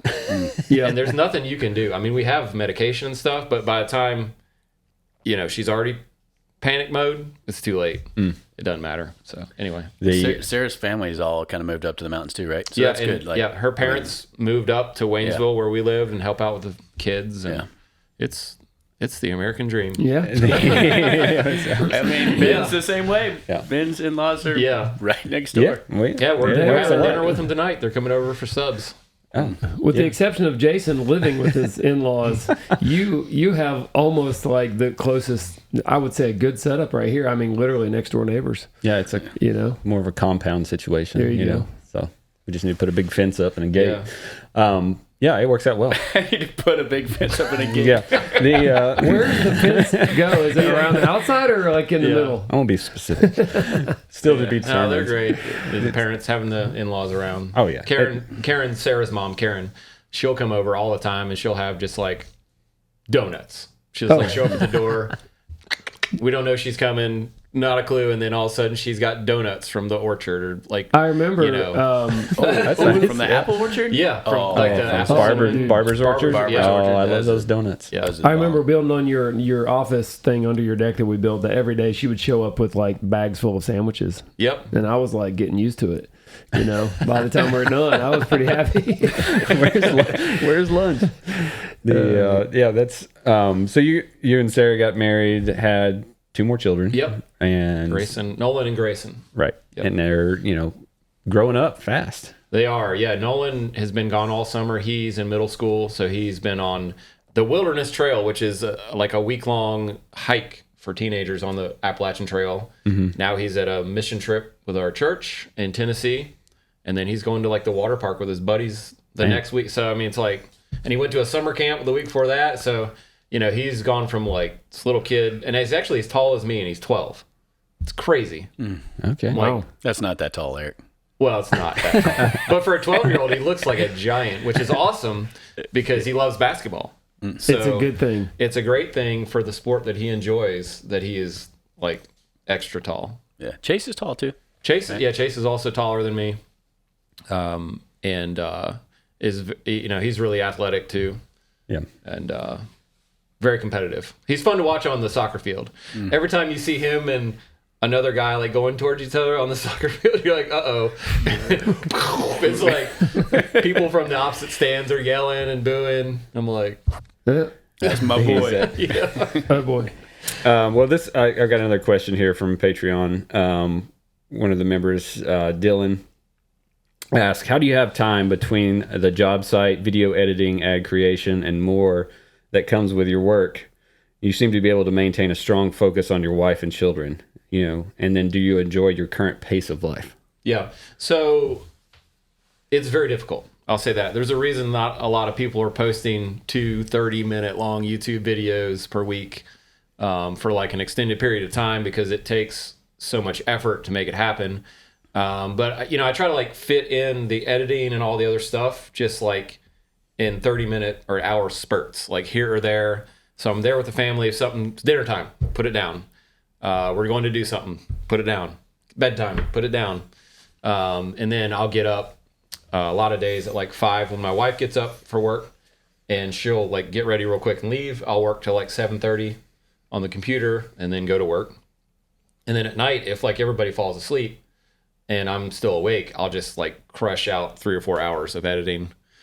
And I pretty much, I hate this, but I pretty much work to some level 7 days a week. Like there's not a day that I don't have to work, but it's worth it. It's changed like our lives. Right. And so, Sarah recognizes that that's just the way it has to be to have this job. It would not happen if I wasn't doing it. And so she's been very understanding that I just have to do it. It's my job, so it's hard. Yeah. It's not easy. Well, and I film a lot of the ad spots like, okay, I'm going to be on the boat for the day with the kids.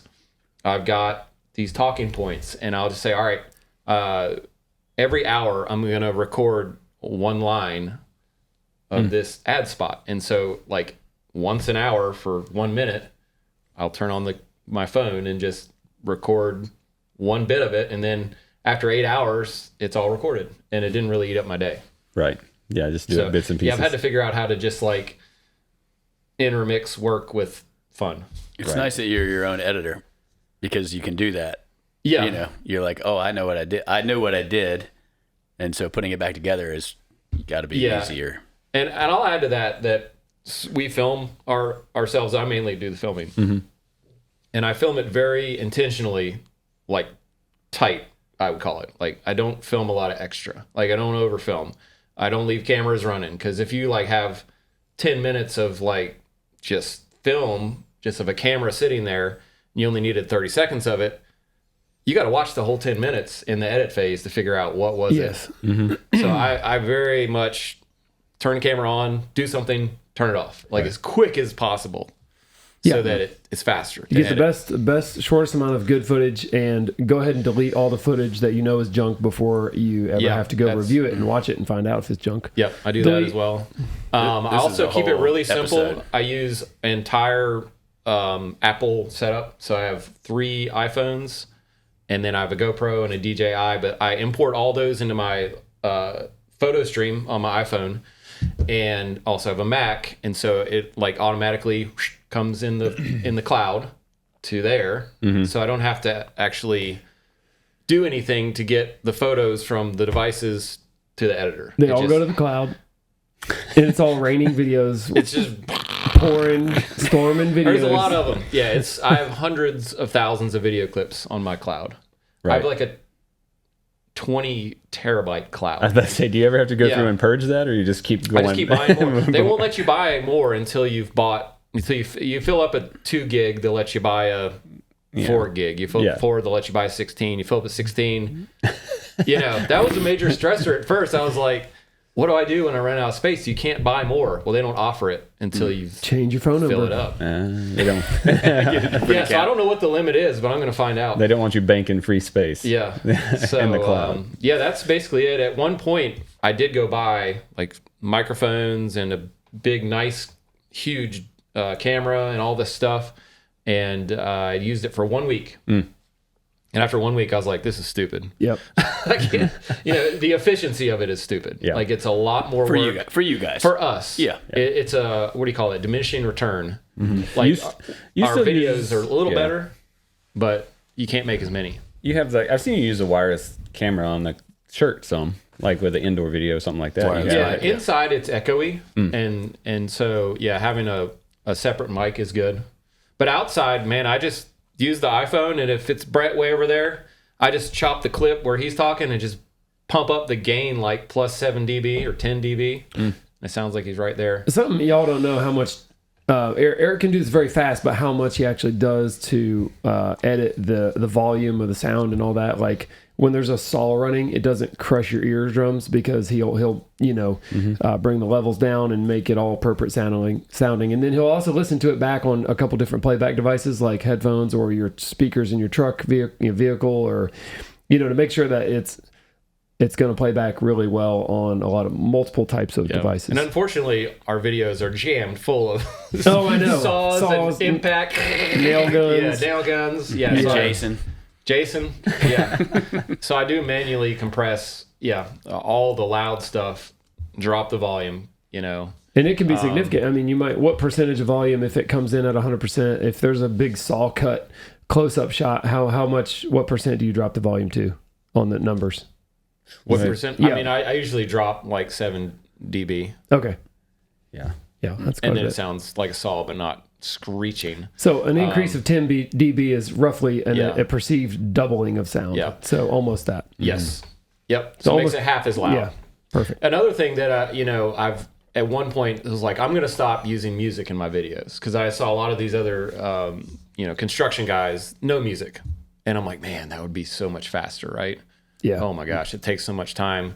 But I realized I like music a lot, and so like it just crushes my soul to watch a sequence. I'm like, this would be so fun if there was some awesome music. And so I've basically built up a library now of downloaded songs. I use this Epidemic Sound, and it automatically licenses the music to your video, so you don't have to do that manually. If you don't know, YouTube will demonetize your videos if you use unlicensed music, which is a bummer because that's how I make a living. So I basically listen to every single song that comes out on Epidemic Sound, which is like, I don't know, 50 a day. I listen to every single one. So the music you're hearing is the music that I like, but also it is the very newest music available. Amazing. Yeah. Amazing. Another amazing fact. You're giving your secrets away there. That's all right. I mean, it's the only way to keep up and keep ahead. This is a whole episode, or at least. People want to know this. I mean, they do. Yeah, people want to start their own YouTube channels, and there's no reason you shouldn't, help them out. Yeah. And something else that was something that we talked about some when we were first, developing what our channel was going to be. Like we were doing kind of how to do stuff, and we ran out of how to do this in construction because it's very repetitive and it's hard to wrap in a new, exciting way the same package, and deliver it in a way that people would be entertained and learn something by it. But so at some point we kind of had a shift in our approach of, if we're going to do how to versus let me show you what we're doing.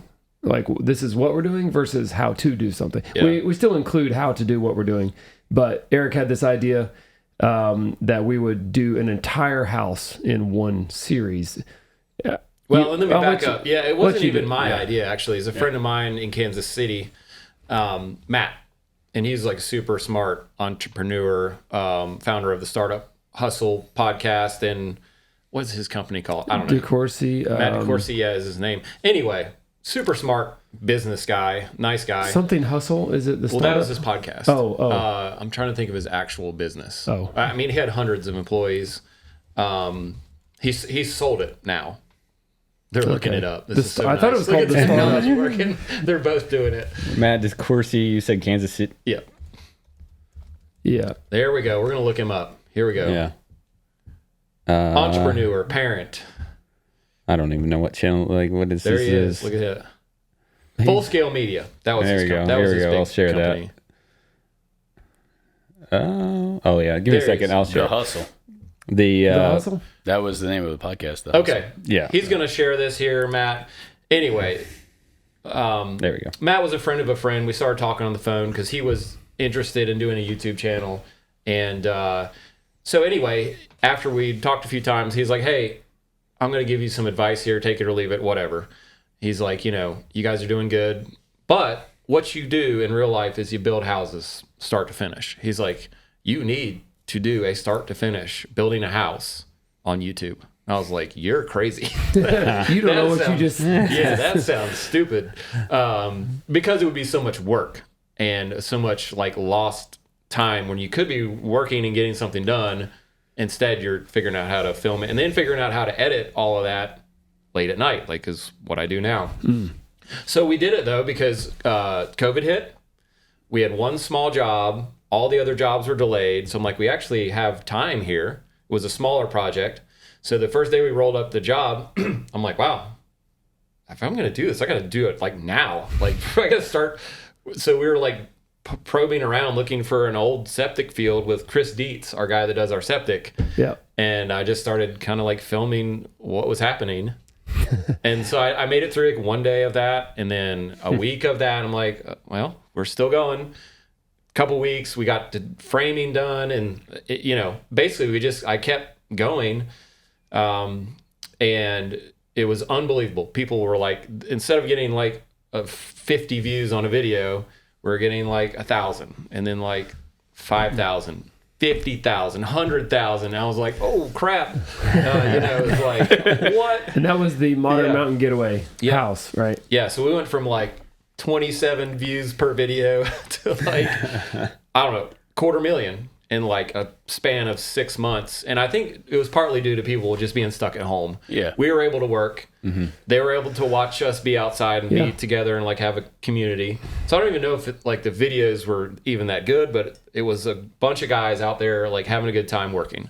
And people seemed to lock onto that and be like, this helps me mentally, or it's a good break from being locked inside or something. I think we talked about that a little bit. It's that your all's brand, the Perkins Builder Brothers, isn't just custom home builders. It's, I think as it represents online is more of a,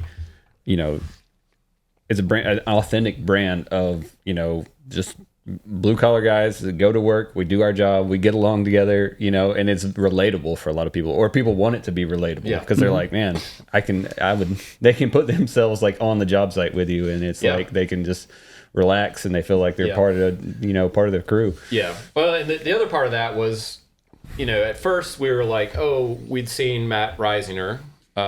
He had a channel about construction, so we're like sort of emulating that, like, you know, how to, and, you know, just very rigid kind of, you know, style of video.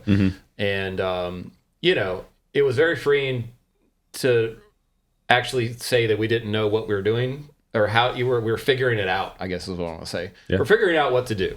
And that's the whole premise of our show. We're figuring out how to make the house happen. Even if the plans don't have it, we don't have the right tool or materials or the weather or manpower or whatever. Just, you know, being okay with like showing us being idiots or saying whatever you would say. You know, and then not worrying if people thought we were idiots. It's real life. Even though it's edited, it's still real life. There's no script. So, yeah, no, it's good. And that we weren't, we found out that it was easier just to be ourselves, even though we didn't know what we were doing, versus trying to copy someone else's YouTube channel the way that they do it. Like some other people that were in that space already, like you said. And what's the other guy? The guy that sent you the big hammer, the YouTuber guy.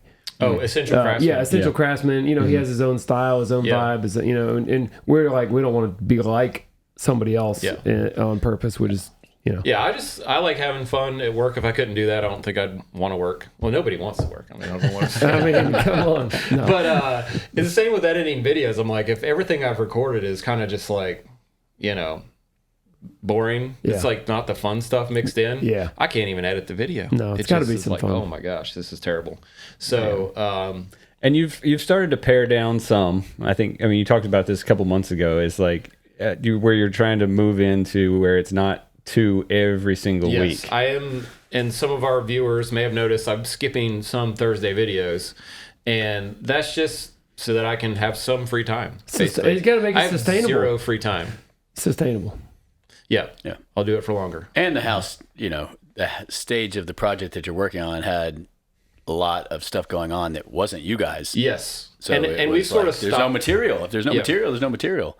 Yeah. I used to try and go to film the drywall guys and film the electricians, but I found that if like it's not us doing it, it just doesn't feel the same, and it's not even worth me taking my free day where I could be hanging out with the family to go sit there all day with a camera and follow the drywall guy around. You know, like, oh, this is, you know.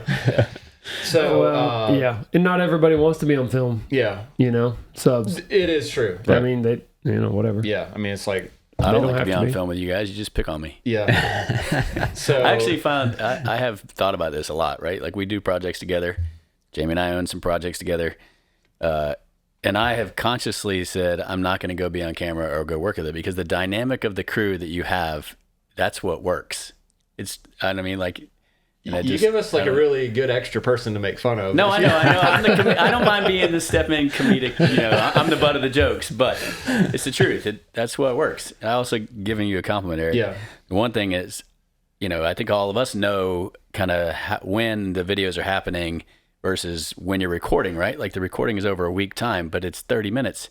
And you do a really good job at never letting the person think like, oh, this is the next day. You may say it's the next day, but like the way the videos flow together through a 30-minute episode, I don't ever think like, oh, I know that happened Tuesday and this is Friday, or this is like, it's a compliment. It's really good. We should start wearing the same clothes every day. Like Steve Jobs. Yeah, like I'm going to get 10 or 12 of these shirts only. No, it needs to progress. But the way it happens, it just flows naturally.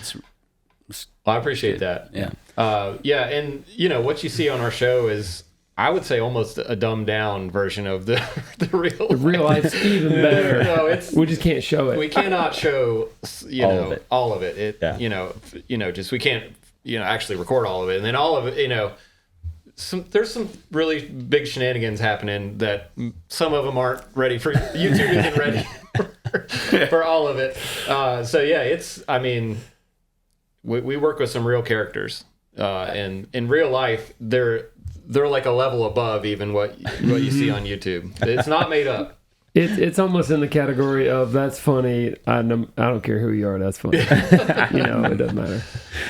Yeah. So we also have a lot of people that want to come work with us, which we, awesome. We appreciate that. But I think that sometimes the videos make it seem like it's all fun and games at times when it's not. Like, we'll have 30 seconds of video that's a time lapse that encompasses us like hoofing 40 sheets of Advantech up, off the side of a hill up onto a floor in 90 degrees, nailing it down. So there's still that really like exhausting aspect of, this is real. Yeah. That doesn't come through the camera. The heat, you're bleeding. I mean, it's...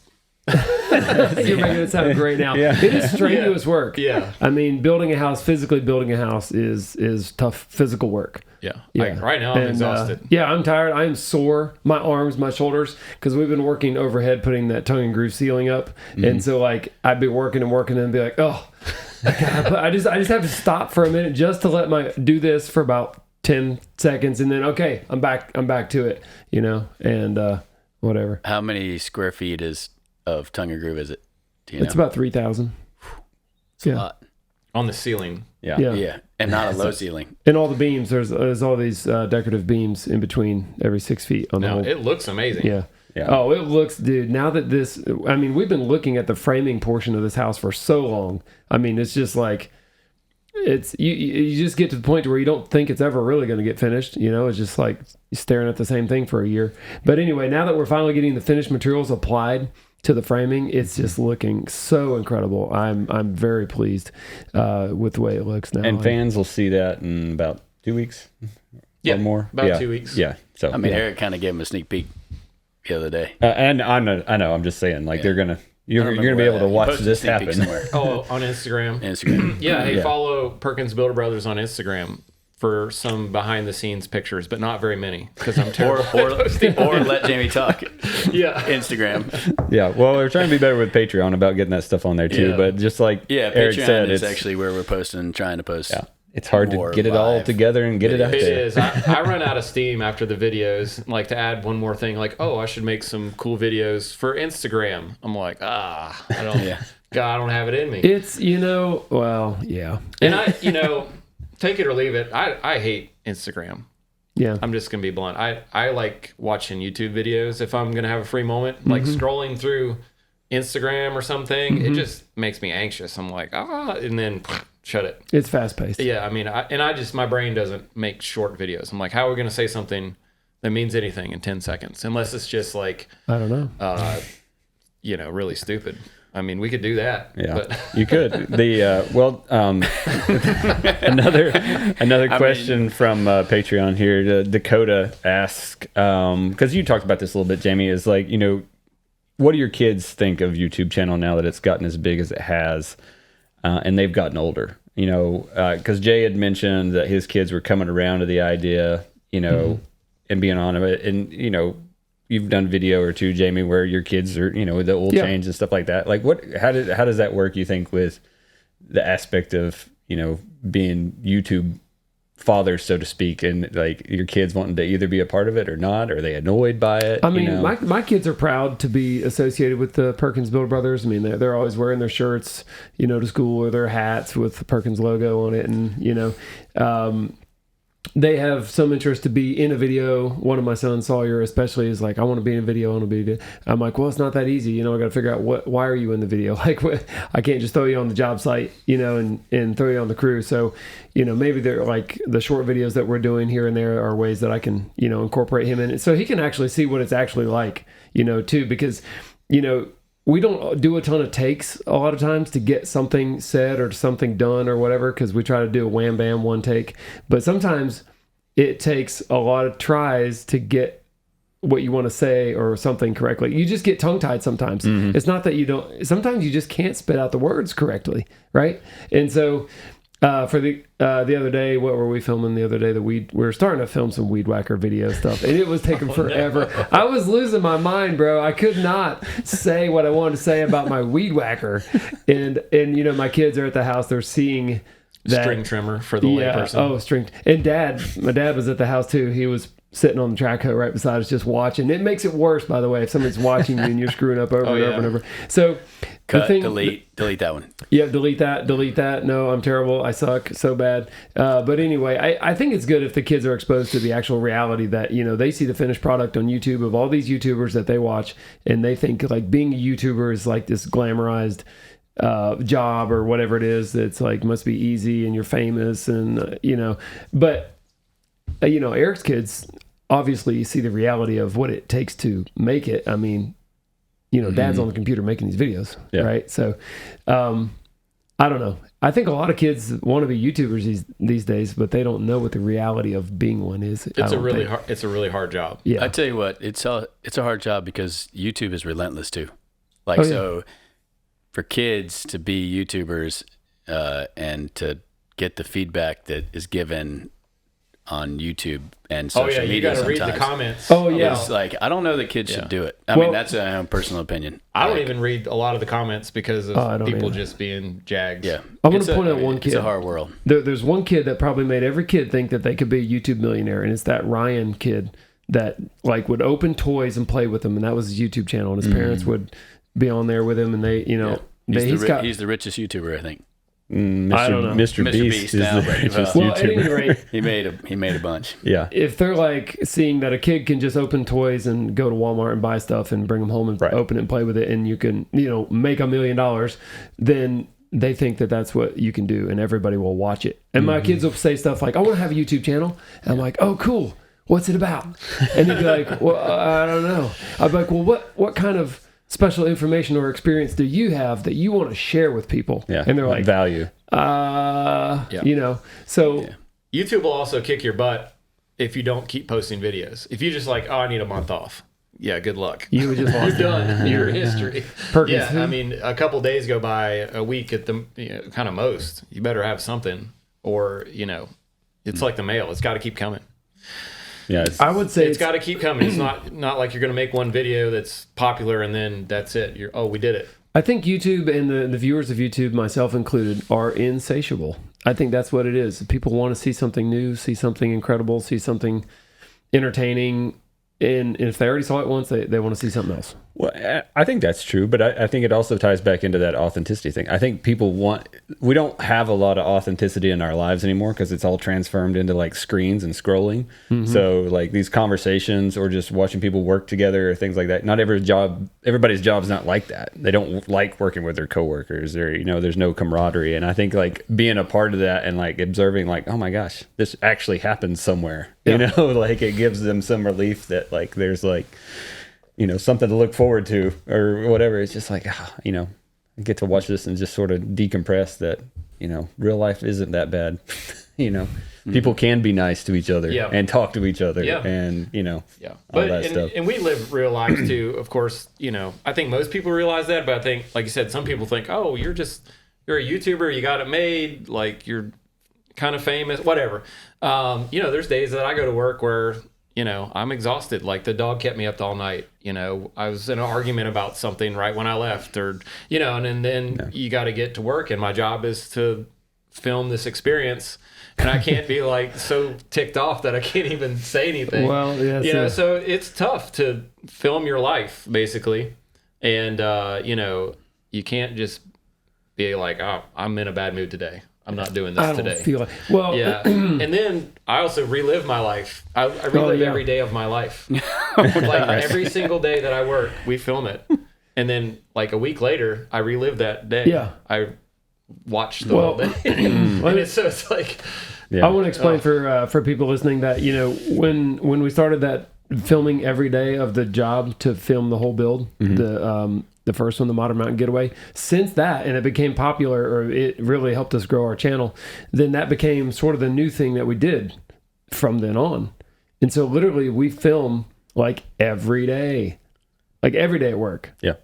So it's not like, oh, we're filming Monday and Tuesday and then the rest of the week just whatever. It's like And now you can film on your days off. And now look at us on Fridays. Oh, man. Yeah, it takes a lot of progress in real life to look like something on TV. Yeah. You know, you can't just be like, oh, we put up 5 boards today. There's your video. Like, people would be like, wait a minute. Not impressive. You need a new crew. Yeah. With another question from Dakota, what's been the best part of starting to film your all's builds? Well, it's cool to see what we've done for sure. I'll say this: there is probably 40 or more houses that we've built in the past that we don't have a single picture of. Like nothing. We don't have a scrap of evidence besides the house sitting there on a mountainside somewhere that we were ever there, ever did it. I can't even remember all of them, you know. No. And we did some really crazy, cool stuff. So I kind of hate that we don't have any sort of a record, because this is before like you had cell phones with cameras on them. So it's not like we're there to build the house. You know, we're not there to like take pictures. What are we gonna do with the picture? Yeah. You know, and so that's I think the cool part is just like having this like memory of doing it and the time we spent doing it and what happened. And the only reason I would have taken a picture before would be to show somebody else that might want us to build for them that we can do a certain thing, or to impress them that we can build this, we can build that for you. You know, this could be yours. Yeah, a portfolio. Yeah. We never really had a good and portfolio. We used to have to drive clients around, like, because we didn't really have a portfolio. They'd be like, "We heard you were good. Show me something." Yeah. And so we'd have to like call our previous clients. And, you know, hey, can you clean your house? Because I'm going to bring someone by to like look at it. And they like, oh, can you do it tomorrow? No. What about the next? And so we'd have to like organize like 3 or 4 of these visits in a loop, and, you know, get the client in our truck and drive them around and sit there and talk for an hour at each of the places and spend a whole day. It was terrible. It was a lot of work. And if they want to see your own house, you'd have to clean your own house. Dude, my your wife. Like, if you show up with people, or if you tell them that you're gonna show up with people in a couple of days, it would. Oh, gosh, so bad. So bad. I'm grateful it used to be that way, because that's how BCO got built, because you guys were like not that busy. Yeah. But now the good thing is people, it's all online. Like, people don't ask us let me see something you built. They're like, we want you to build our house. Yeah. And unfortunately now we're you know, in such a public eye that we get way more volume of work than we could ever possibly do. And so we have to say no to almost everything. Like, we build one house a year-ish, and we get 1,000 phone calls a year. It's crazy. What's been the most surprising brand or channel collab you've done so far? Something you didn't expect to happen, didn't see how the two brands would align, but cool that it has. Don't say Keeps. Yeah, Keeps. I've got hair. I don't know. I'm just very thankful for all of our, you know, brand partners. I don't want to beat around the bush. This is like how we make money. Right. Like, it's how I make a living. 100% how I buy groceries, pay for health insurance, gas, trips. Like, you don't get paid for building. I don't get paid for building because I've chosen to just focus on this. So I am very thankful for the brands that have, especially at an early time, said, we'll partner with you. And I'm like, really? You know, so some of those, like Huber, that does our structural panels and stuff, was one of those. Sashco, and Lexel and things like that, right? So some of those initial brands, GRK Passlow does the same. They sponsor us like a NASCAR team almost. Like, we have their stuff and we have their shirts and like a logo, and they like literally trust us without them proof watching what we're doing that we're gonna, you know, help them and they help us. So, and those were things you were using before they even those brands pretty much you were using on the job before they even came to you about that. A lot of the core sponsor long-term partner brands that we use are brands that we chose and used for years and years and years before YouTube, and that we personally loved and have zero problem promoting and telling the benefits of the products or whatever it is. It's good, genuine, and we trust and use all the stuff ourselves. Yep. And a lot of them called us. Yeah. I did call LP Smart Side. We've been using their siding for a long time, and they're willing to work with us as well. Same thing. We've always used their siding. They're like, oh, sweet. Deal. That was easy. No. And I want to say too that I do have a full-time marketing manager who isn't on screen ever, pretty much. Susanna Shetley. She's one of my wife's good friends. She worked at the paper. She did social media for local businesses like on Facebook. And then she really believed in what we were doing, and I was able to hire her to help us out. And she does our brand marketing. Vets 1,000 emails. Brett's also helps with this. And I apologize to anyone who's emailed me and not heard back. I'm terrible at replying to like all the emails. We get a huge volume of emails, and if I was to reply to all of them or any of them, sometimes I would take my zero free time like somehow to less than zero free time. We don't have a room full of people to answer all the. I mean, we have Susanna and Brett, and they do great. But some of them, they can't answer the email. They push it to me, and sometimes I'm like, I don't have 5 minutes. We're trying. We'll try. We're trying. But anyway, Susanna does a great job. Yeah. She works to make everything happen, to make sure that all of our sponsored videos and all that, they all have contracts. They all have like a timeline. They all have everything, Yep, pre-approvals, release dates, specifics. It's a lot. Yep. Yeah. I couldn't do it. I couldn't. No, that was one of the best things you ever did was get her, because now you're freed up to do the stuff that you're really good at, and she is really good at what she does, and is very orderly, and we don't have to worry about that. Love it. Yeah. What do you see for the future of the Perkins Builder Brothers channel? Well, as always, there is zero plan. You'll be glad to know. That's kind of how we've always operated. I was like, oh man, he's going to say something serious. Wrong. No, that's the beauty of it. I don't know if you guys have noticed in our videos, when I do projects like at my own house or like these projects that I don't have to have a really organized plan or timeline like we do for real clients. We have to make sure everything is just so. I really like the chaos of just figure it out. Yeah. Just sort of, what do you call it? Freestyle. Winging it. Winging it. I love winging it. I have a saying. It's a wing, wang, wrong. No. No. Yeah. So we just sort of have always done what the people watching seem to enjoy.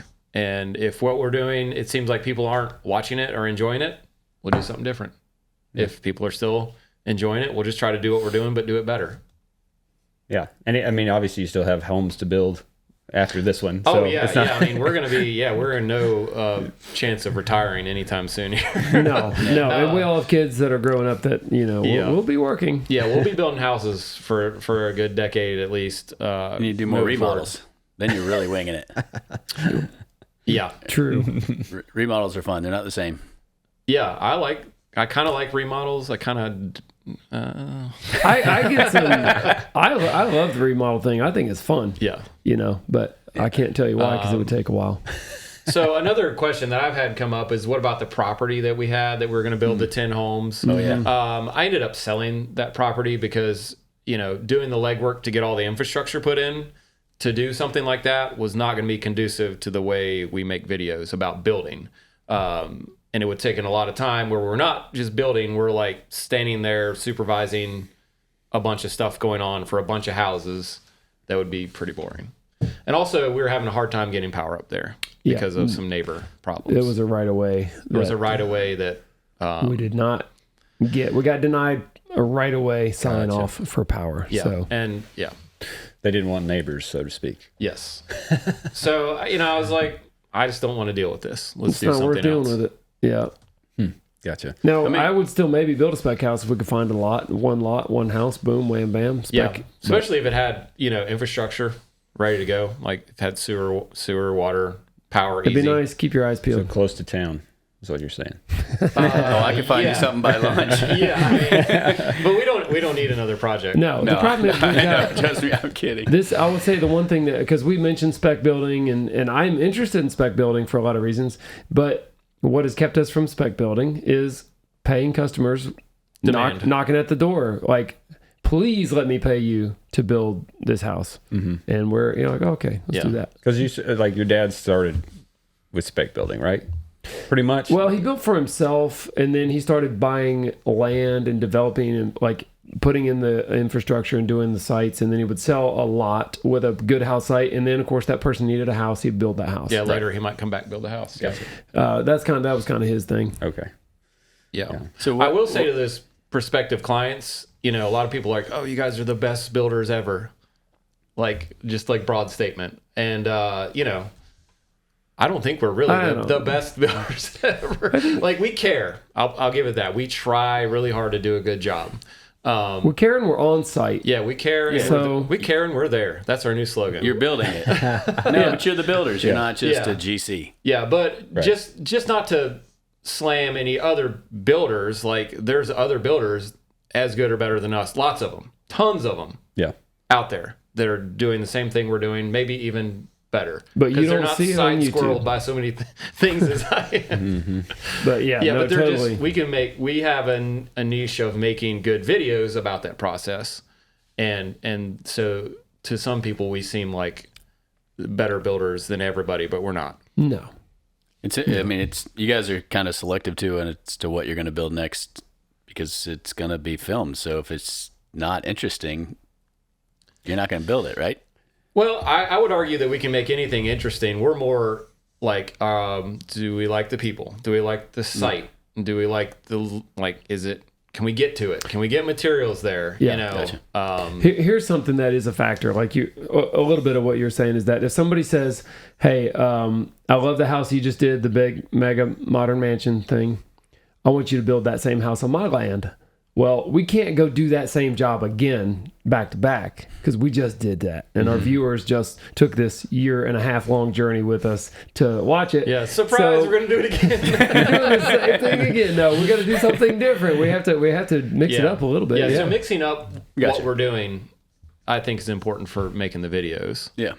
Our next house could be, well, and I'll say, this is a little teaser, I guess. Our next house is going to be very much more a cottage style, not cottage size, but cottage style. It's like traditional-ish. Yeah. But beautiful. Got the plans.